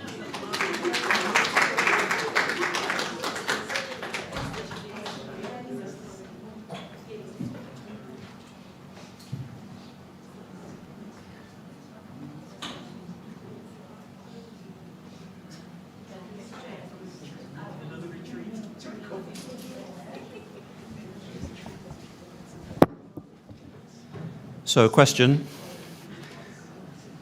Has anybody run a marathon before? Half marathon. So we're at the point now where anybody watched a marathon at the Olympics on TV? We're at the point where the first runner comes into the stadium for the final lap and he can see the finishing line. And there's a big roar from the crowd.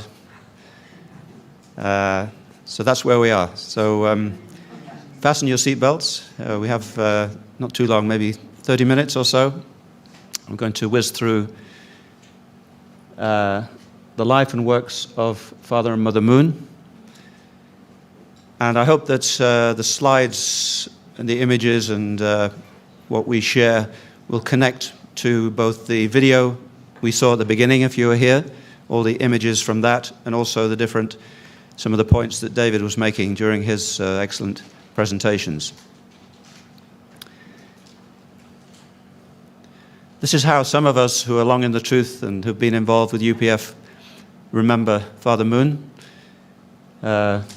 Relatively informal. I don't know how many words he spoke in his lifetime, but it's probably in the zillions. Incredible number of words that he shared, both with our members and with the wider public. And also, if he'd collected air miles, he would have been a very wealthy person. Incredible. He and his wife traveled all over the world pushing themselves to speak to so many different audiences in so many situations. A few minutes, 6 or 7 minutes of history, and then we'll go into activities. So the 2 places to note, of course, when Father Moon was born, 104 years ago, 1920, there wasn't this artificial red line on the Korean Peninsula. If you remember David's image of the blue globe in the beginning, no lines, no passports, no visas needed, just one world. So Father Moon was born in the western part of what's now North Korea. And if you just remember the 2 red, the red dot at the top, Hungnam, and Busan. We'll just refer to those in a minute, at the top and the bottom of the Korean Peninsula. So born in 1920 in what is now present-day North Korea. And he had many formative experiences with his parents, welcoming strangers and travelers into their home, providing them with food, a bit like what Efrata was sharing with us from her experience with her family. But he saw a country in suffering under a very brutal Japanese regime from 1905, I think, until the end of the Second World War, 1945, 40 years. He witnessed incredible suffering and difficulty during his early life. And he had this encounter, as he describes it, if you've seen or read his autobiography. There are copies there at the back if you'd like to take one, of as a young man of 15, 1935, Easter morning, having a spiritual encounter with Jesus. And that encounter led him to feel and to believe that actually all was not well with the world as he saw it, but also with the divine, with the Almighty. That actually God was also a God of suffering, intimately involved with the suffering of his children, humanity. And through that experience, he resolved to determine himself to try to continue the work of building the original ideal which David referred to a number of times, and inherit this kind of responsibility from Jesus. His family had converted to Presbyterianism, I think, when he was 10 years old, 1930, about 5 years earlier. I think Korea was largely both Christian and a Buddhist nation, but his family became Christian when he was 10. So he had that encounter in the Spirit. It's all detailed in his autobiography, in his biography as a peace-loving global citizen, which I think some of you will have read. He went to study in Japan, and on his return to Korea, was arrested and brutally tortured by the Japanese regime because he'd associated with the underground movement working for the liberation of Korea. And this was called the dancing crane torture, where you were strung up by your arms and brutally beaten almost to the point of death. He experienced torture and imprisonment a number of times in his life. He also experienced life as a refugee, so he could very much identify with the suffering of people at the very bottom of society through many of his formative experiences. And that also empowered him to want to work for peace and true freedom. He felt a calling from God to go to North Korea in 1946, which was basically marching into the enemy camp. Although Pyongyang, the capital which you saw on the first map diagram, was also known as the Jerusalem of the East. There were many fervent Christian groups there, some of them waiting for the return of Jesus. So he felt to go to North Korea. He left everything and went to Pyongyang, and he began sharing the principles of peace and his heart and his enthusiasm, and people began to follow him, which might sound very good, but to the authorities and some of the other denominations of Christianity was a threat. So there were false rumors about him from both other churches and communists, and he was rearrested, tortured again, to the point of his body being thrown out. He was thought to be dead. His early followers managed to get his body, and through herbal medicine and other means he managed to recover. But shortly after that, he was rearrested and committed to a so-called labor camp, which was basically a death camp, where people lasted on average 6 months and then went out in a black bag through overwork and being fed a diet which didn't even meet the basic needs. Loading fertilizer, breaking up fertilizer and loading it 700 bags a day onto trains. And as it says at the bottom there, people died even while they were eating, to the point where, as he describes in his book, if somebody passed away, other people at the table would take the grains of rice out of the person's mouth who had passed away. It was that desperate. You can't imagine what he experienced during that time. But somehow, although 6 months was the average, he survived 2.5 years through prayer, spiritual discipline, and trying to embody what David was talking about, living for the sake of others, including his teammates in the team he was working. He would always take the hardest job, especially loading the bags onto the train. He was liberated in 1950, beginning of the Korean War, when the authorities were executing all the prisoners. They didn't want any evidence left, and he was due to be executed the following day, when bombing of the Hungnam labor camp caused the guards to flee. He actually had his number up. His number was up. He was due to be executed the following day, and he walked out of the prison with other followers and made his way from there back to Pyongyang, and then all the way, if you remember that map, from Hungnam to Pyongyang, all the way down the peninsula with two of his early followers, one of whom had a broken leg, and arrived in Busan. So as I mentioned earlier, he experienced what it means to be a refugee.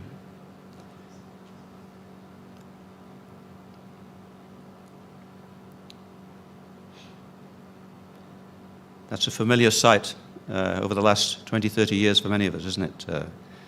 So many people who've come to this country as refugees and asylum seekers fleeing their homeland, not out of their choice, but because of the situation back home. So if you remember then these two spots from Hungnam going all the way down, sometimes again life and death situations, and arriving in Busan, where he built the first church. It was actually a shack with just enough space to lie down in, and again he began speaking, and people began to listen and to follow him.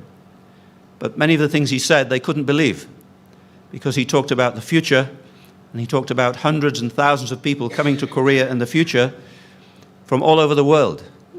And in that situation, in that little building, it just seemed bizarre. It was, why is he talking like that? But if you remember anything, I want you to remember this image, this slide. It happened. It happened a number of times, we saw on the original video, but it happened almost, I would say exclusively, in my experience, in 2020, just before COVID broke out, when 5,000, 6,000 people from every corner of the world, over 100 current and former heads of state, and mere mortals like myself and my wife and Margaret and those of us who were there, came together and fulfilled this prophecy made in that little shack out of cardboard ration boxes and rocks and mud. So I put that slide together. I think it depicts a lot for me, actually. It tells a real story. Father Moon did many things which were sort of prophetic, you would say, doing things which perhaps his followers, even his followers, didn't necessarily agree with in thinking about 10 years, 30 years, 50 years, 100 years ahead. David and Kyungja are somewhere there in the middle. You can't quite spot them, but they were there as well, sitting at one of the tables. Reverend David Hanna. I think all those of us who were there, it was actually a miracle that it happened, because it was the end of January, beginning of February. COVID had broken out in November, December. 2 weeks later, we couldn't have had this event. 2 weeks later, we couldn't have had that event. Incredible. And I don't know if we'll ever have anything like that again. Some people said even the UN can't do this kind of thing. It's just, I found myself sitting at a table at one of the lunches with an American congressman. Just like that. Can you imagine? You're sitting next to an American. So I started to talk about Birmingham. He could not believe that Birmingham is 25% Muslim, with 160 mosques. It wasn't in his, he couldn't get his head around it. Incredible. I should have invited him to come. I missed out then. So activities then, Father and Mother Moon, they were blessed in marriage in 1960. During the 60s, Father Moon did a world tour establishing holy grounds in many places, and then his followers went to America and Japan. Then he himself followed in their footsteps and went to specifically America in 1970-71, because he felt that America had been founded and chosen by God to live for the sake of the world, that the blessings and freedom that existed in America were for humanity, and that America should be serving the world. But that's not what he found necessarily when he got there, as well as trends towards immorality and disillusionment amongst young people. Again, he spoke in many places. This was in Madison Square Garden in 74. He founded this theological seminary in 75, where the different religious traditions were taught by their own people. So a Jewish rabbi would be teaching Judaism, Buddhism, Christianity, and so on, which at that time was quite radical, actually quite revolutionary. 75, that's a long time ago. And much of our interfaith work, even I would say our own, Robin and Margaret here, our own in Birmingham, was ahead of its time in the 1990s and early 2000s. People couldn't necessarily understand, why are you doing this kind of thing? Sometimes we wondered, I think.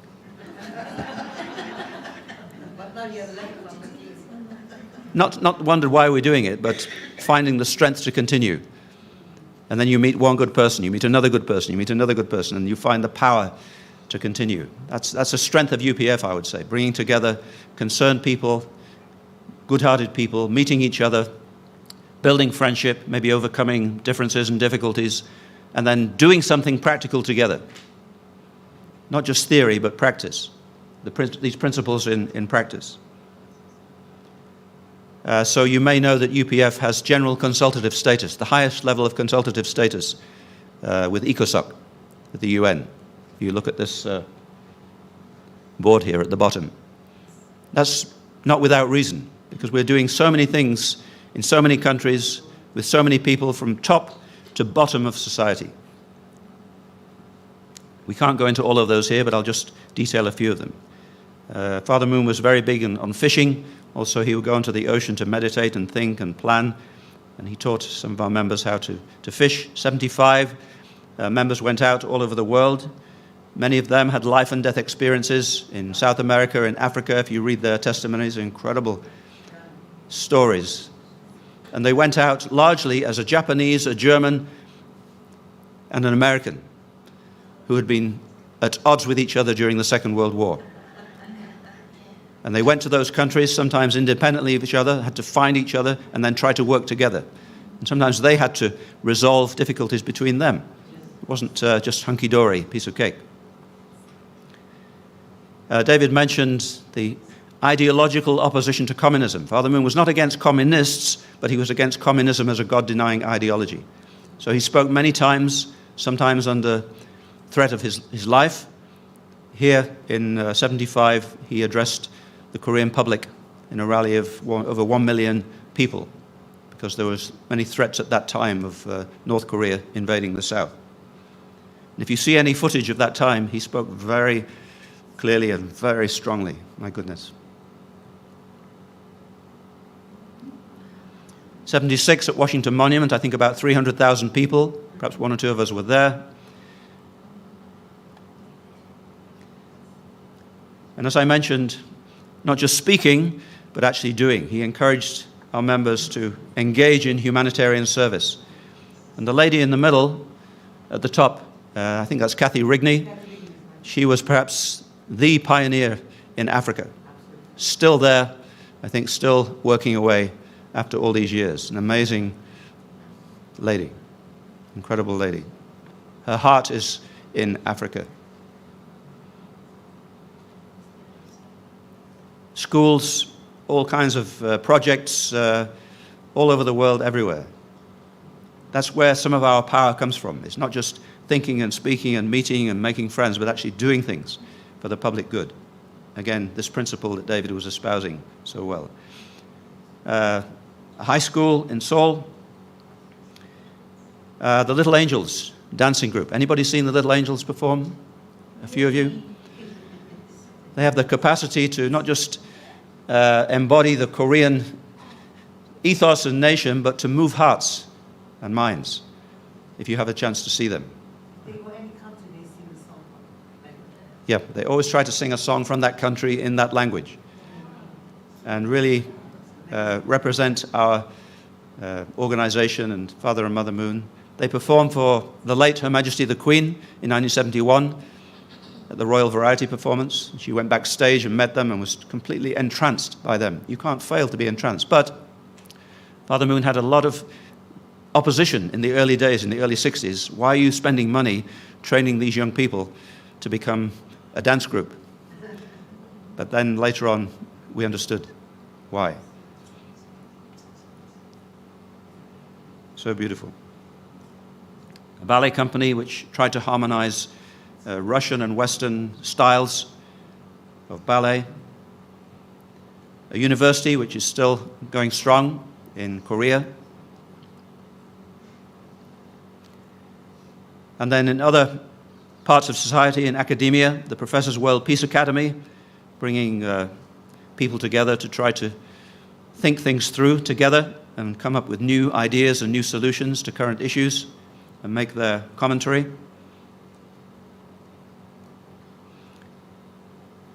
And this organization, the IEF, International Education Foundation, began in the early 90s in Russia. If you remember, those of us who were around in the late 80s, 89, the collapse of the former Soviet Union. Anybody remember that? The Berlin Wall coming down. And it was a unique opportunity, unfortunately, and probably missed by the greater powers. But Father Moon thought we should invest, not say we won, you lost, but we should actually go there and invest in people, and particularly young people. So we went there under the auspices of the International Education Foundation, as it became, and we developed a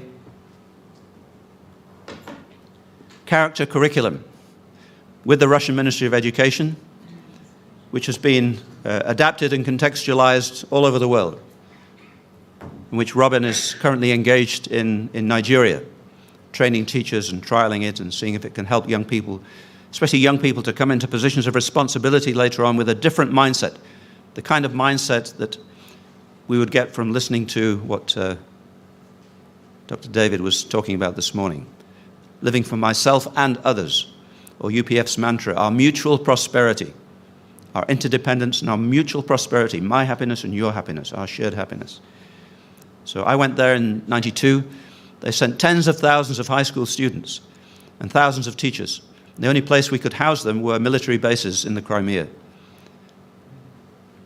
It was a profound experience. Unfortunately, conservative forces came back in, including the Russian Orthodox Church and people like President Putin, those very conservative-minded, and they said, anything new, get out. We were kicked out. Although these ideas and the teachers we trained had gone into about, I don't know how many thousand schools, 7, 8, 10,000 schools, but then everything was stopped. But it had also gone into some of the Islamic republics, Tajikistan, Uzbekistan, into China. But unfortunately, we couldn't continue. We would have a very different, we wouldn't have never had Ukraine, the situation in Ukraine, if that had continued on, actually. Never. I guarantee you. I would beg to differ. Having worked in Ukraine, I would ask that you perhaps make it clear that that is an opinion and not a practice. Yeah, it's an opinion.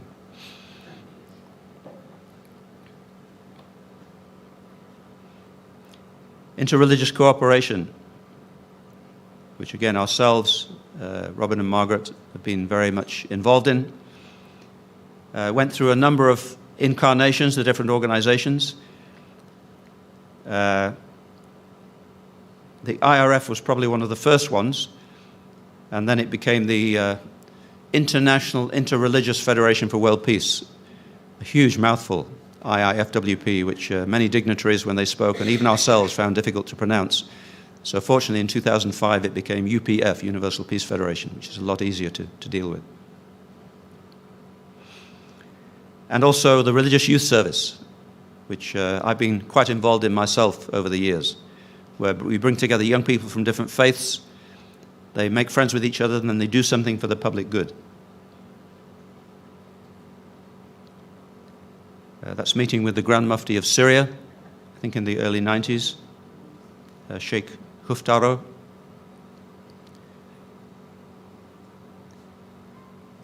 Uh, 1985, I think David mentioned that, and also I think it was on the video, the first Council of World Religions, Assembly of the World Religions, sorry, and then there was a second one in 1990 at which the World Scripture was introduced. Some of you may have seen this book, which again is like an advocacy for all our different faith traditions.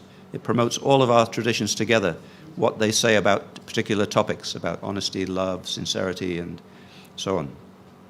Beautiful, holy book. So interfaith activities and the involvement of people of all faiths have always been central to Father and Mother Moon and our work. Even to the point where in 2000, Father Moon spoke at the UN, and along with a number of other people advocated that the UN should adopt an interreligious council together with the more political, secular organization, a bicameral situation. Again, I think if that had eventually happened, we would have a different United Nations. He would have much more power.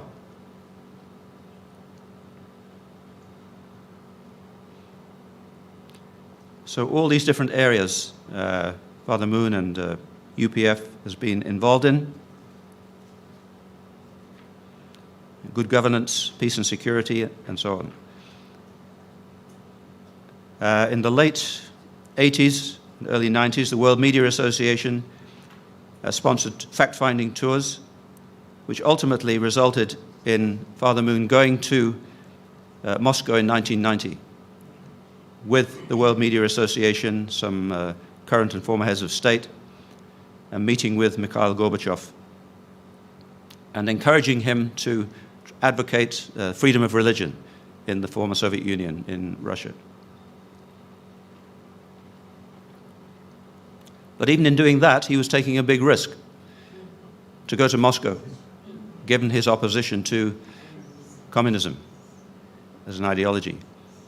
The following year, he took an even greater risk when he went to North Korea.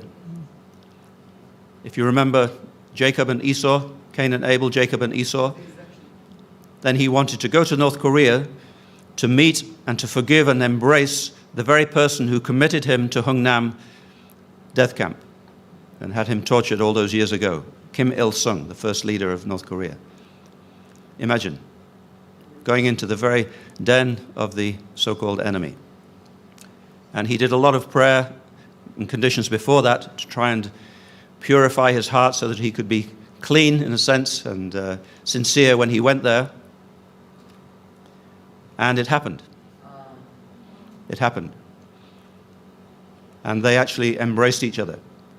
Although in the beginning, when he spoke, when he began to speak, he was given a lecture on Juche ideology, self-reliant ideology, by the communist authorities, which is standard practice.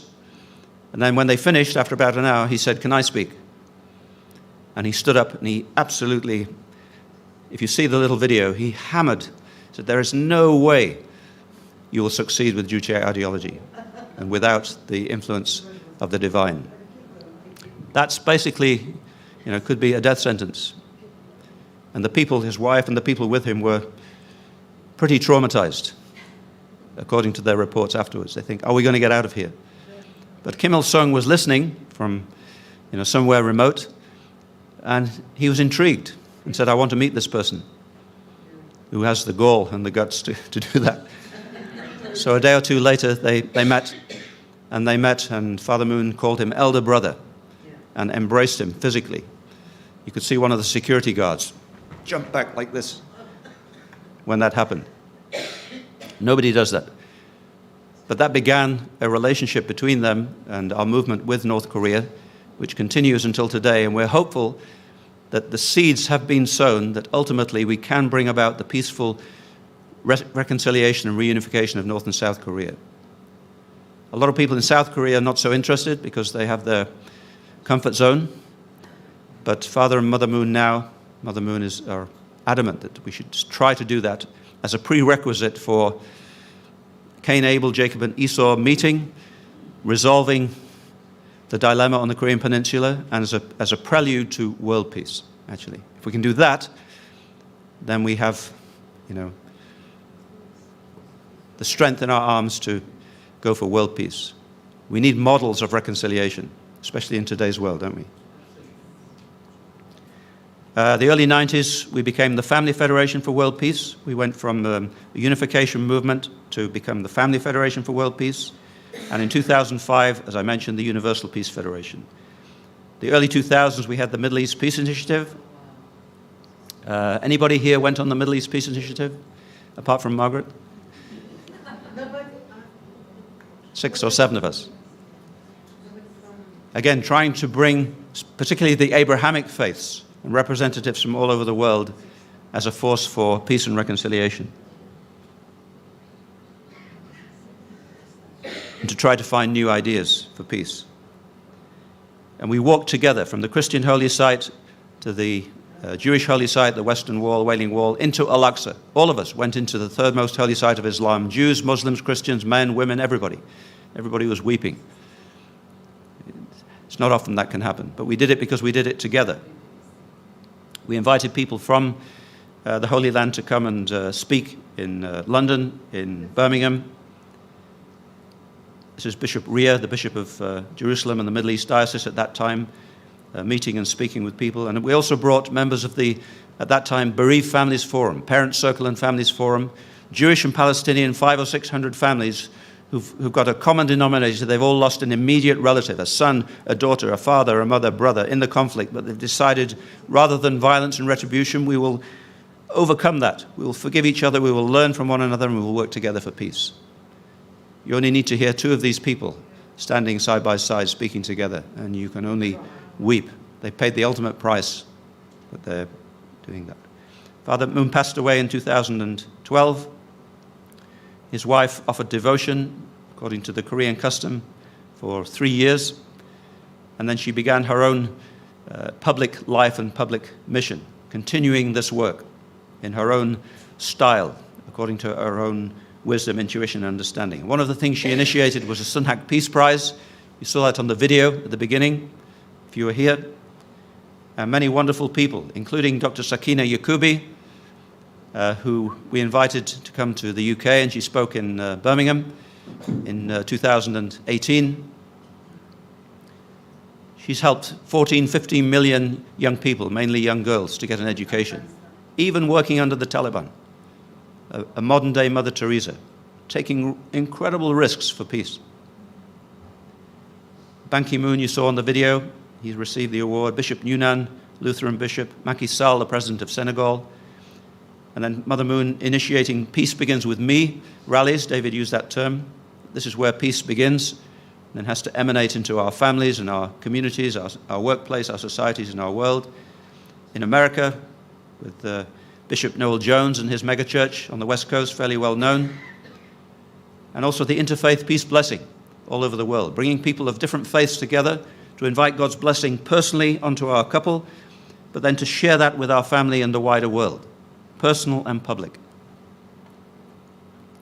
In South Africa, in Niger, in Birmingham, that's in a church in Birmingham, Unitarian Church, in a Hindu temple. We had Muslim friends in a Hindu temple receiving the interfaith peace blessing. That's quite radical. It was Arya Samaj, so they don't have so many icons and images around. So we found a venue which was acceptable to everybody. In Albania, that's former President Moisiu on the left. He's really a grandfather figure. No Albanian person I've ever met has had any bad word to say about him. And we've been working with him and UPF to try to bring greater peace on the Balkan Peninsula. That's the summit in Dakar, Senegal, where we presented this character education curriculum, which was then online for all the African nations to consider, which Nigeria is now doing. That's where I met Dr. Yakubi, actually. She was there having received the Sunhak Prize the year before, and I invited her to come to Birmingham, and she came a few months later. Managed to have breakfast with her. That's the World Summit. You remember that slide with the little shack and the 5,000-6,000 people? There it is. Incredible. I still almost can't believe that it happened. That's our Birmingham delegation. I think there's an intruder there, Margaret. You can see.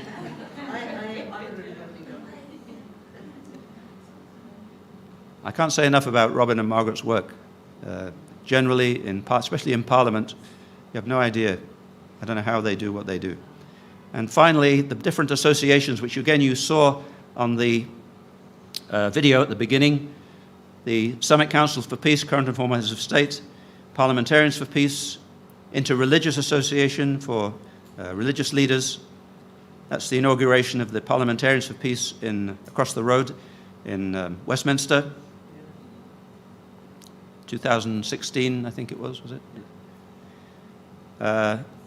So many events we've had in Parliament, again, largely because of Robin and Margaret's foundation. Incredible. Human Rights Conference, those of us who were there, if you remember that, amazing. And also taking young people into Parliament. It's one of the highlights of a parliamentarian's year to have a young person from his constituency come into Parliament, speak about their work back home in wherever, in his constituency, and then give them an award and recognize them, including Prashid Desai here. Because it's to do with the heart. It's an affair of the heart. To move even a political leader's heart, it's possible. They do have a heart. We have to find the way to touch their heart. So the UPF touch, if you remember on the first slide, the UPF touch is touching hearts and minds. And finally, Next, the peace part. the other thing I like about UPF is advocacy, giving people the opportunity to speak, as the young people can do in Parliament and here in this ballroom and in our home and so on. So this lady was from Congo. She witnessed so many young women and girls being raped to control the land where the mineral coltan was mined. It's in the electrical circuitry of your mobile phone, so it's big business.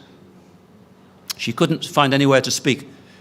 In Congo, she had to leave because her life was under threat. She came here to the UK, and she managed to speak finally at Patricia's peace meeting. And then because of Margaret and Robin's foundation, she was able to speak in Parliament about this issue. And then Robin managed to find another MP in the European Parliament, Dr. Charles Tannock, and we had her speak in the European Parliament about this issue. So from street level to the European Parliament. And he and others were so moved, they brought a motion in front of the European Parliament about this issue. And then things began to change a little bit. The media started to get involved. William Hague and Angelina Jolie, they went to Congo, and things started to change a bit. Still not ideal, but that shows the power of the platform we can offer to give people advocacy. And finally, media association, academicians we've heard about, economic development, business, First Ladies for Peace. I think my wife was on one of the slides earlier, my First Lady. And arts and culture for peace. So the last slide, Joyce was there? Arts and culture. Oh, arts and culture for peace, yes, the Nepalese artwork here in the books in the back. So finally, the last slide is a little bit personal, but it's kind of art and culture, it's sport. We had a Peace Cup for a number of years, became too expensive, I think, in the end to run. But in a few years ago, in the 2000s, then it was held in Spain, and the winners were Aston Villa. We were there, supporting them. They beat the mighty Juventus. So I hope that gives you a little overview, a flavor of all the different activities, the areas that we're working in. And as I mentioned, coming together like this, building friendship, getting inspired, but then doing something for peace. So I hope there may be avenues and opportunities for you to work with us in the future, according to your expertise, your life experience, you're coming from your neck of the woods. Thank you very much.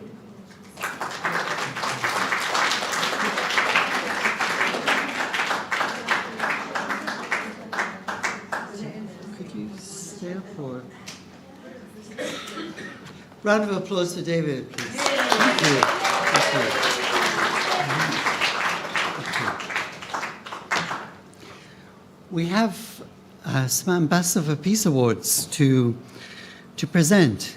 I'd like to invite up David and Patricia to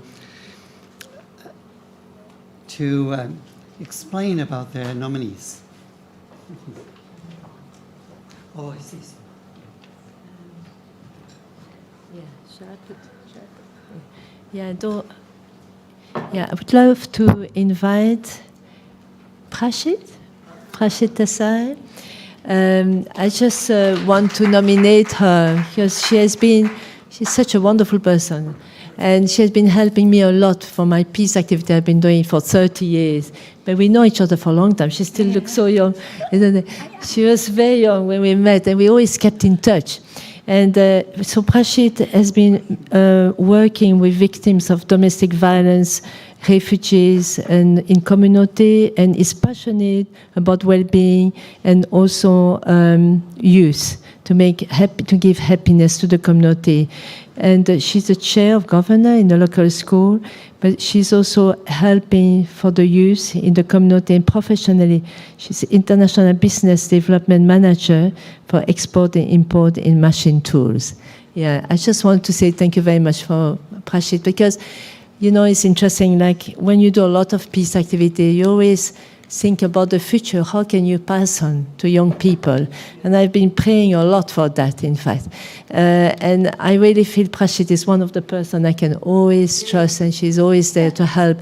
And she's such a joy in her heart. She really wants to do something for young people. So I think she can inherit a lot. So I want to say thank you very much. Give her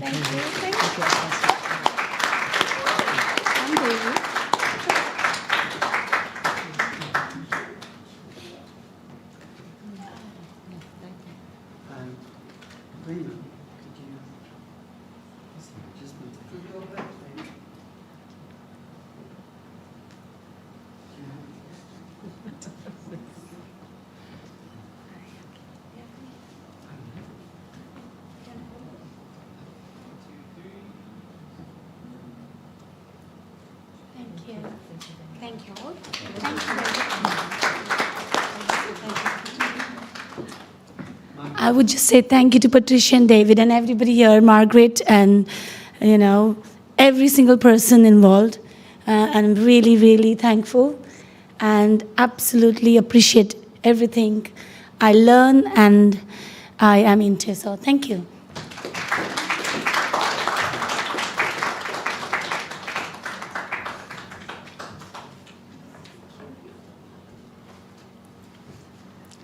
Next, I'd like to invite Catherine Tuitt to come up. Thank you.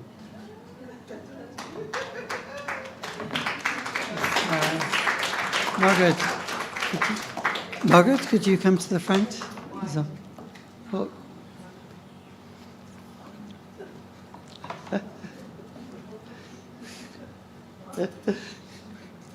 So, Ambassador for Peace Award, maybe I can read it.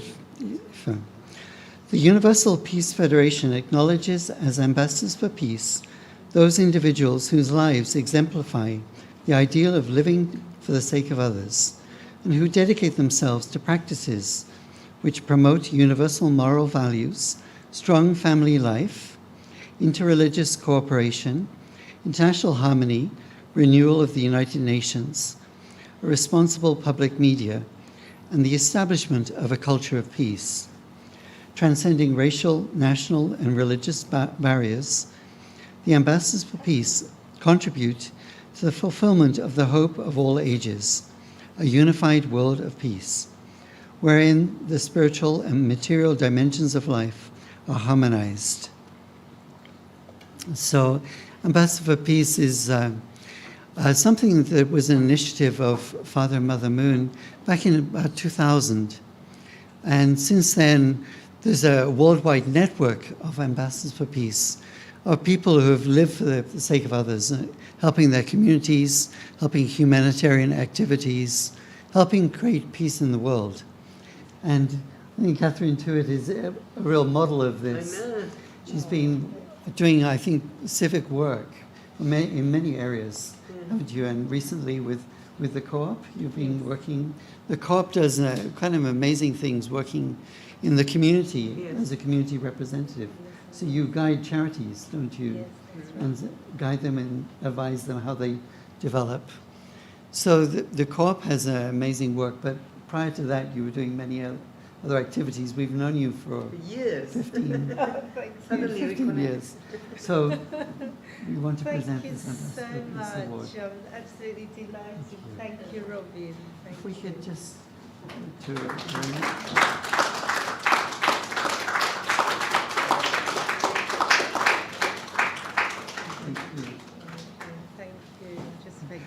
Would you like to say? I'd like to thank all of you here today who have come, because you all have inside you a vision for change, a vision for the future. That's why you're all here, and you all will make a contribution. I'm delighted to be recognised. Thank you to Robin. Thank you to Margaret. Thank you to David.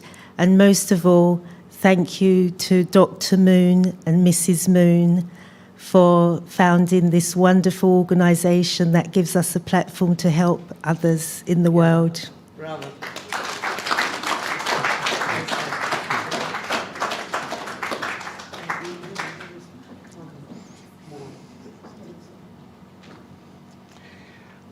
So, after a day like today, I think one of the last words to say is, how do we apply these inspirations? How do we apply it differently? How do we apply it more? How do we take what we've received and reflect on it, and then apply it in a way which helps our community, helps the people around us, to invest a bit more, or something on a world level. And we'd like to ask you to also be involved more with Universal Peace Federation, helping different activities that we're doing. There are all kinds of humanitarian appeals that we've been doing. I know David and Patricia often have their appeals on a local level in Birmingham. They're doing great work. We also would like to encourage you to be supporters of UPF. If you'd like to understand more, please speak to Joyce or Margaret or David and Patricia. But you could really support UPF, and it could do much more. We can do a lot more in our activities and so on. Actually, if you look at our website, uk.upf.org, you'll see a picture of how can you support us. And you go down and you see a picture of Joyce and Margaret. And I'm sure it's the same in Birmingham as well. I think David and Patricia will probably have to rest quite a bit tomorrow. But there's a limit in capacity. We could do a lot more if people would be involved as volunteers and helping in our different activities. With that, I will finish. 2nd of July, we have the Young Achievers event in Parliament, Young Achievers Awards. On the 15th of June, we will have a Young Achievers podcast here, where young people who are nominees for the awards will come and talk about what they do. They'll be interviewed, and there will be an audience here. There are many other events coming up, and you'll hear about it through WhatsApp, through Eventbrite, through many different ways. Please, what's June the 5th? Tell me. Oh, World Environment Day. Sorry, Otto. World Environment Day. We'll have an event here together with Otto and Global Sustainability. Earth and I in Washington, D.C. Is also in a partnership with us, together with Green Cyclers, which Otto Cannon has founded. We will have an event here that day to commemorate or to celebrate, to recommit to world environment and how to make a difference. Thank you very much, everyone. Please have a safe journey home, particularly for those who are going the longest way to Scotland, to Birmingham, to the South Coast, to Colchester. And would you like to have a group photo? Yes. Okay, please come out. Thank you.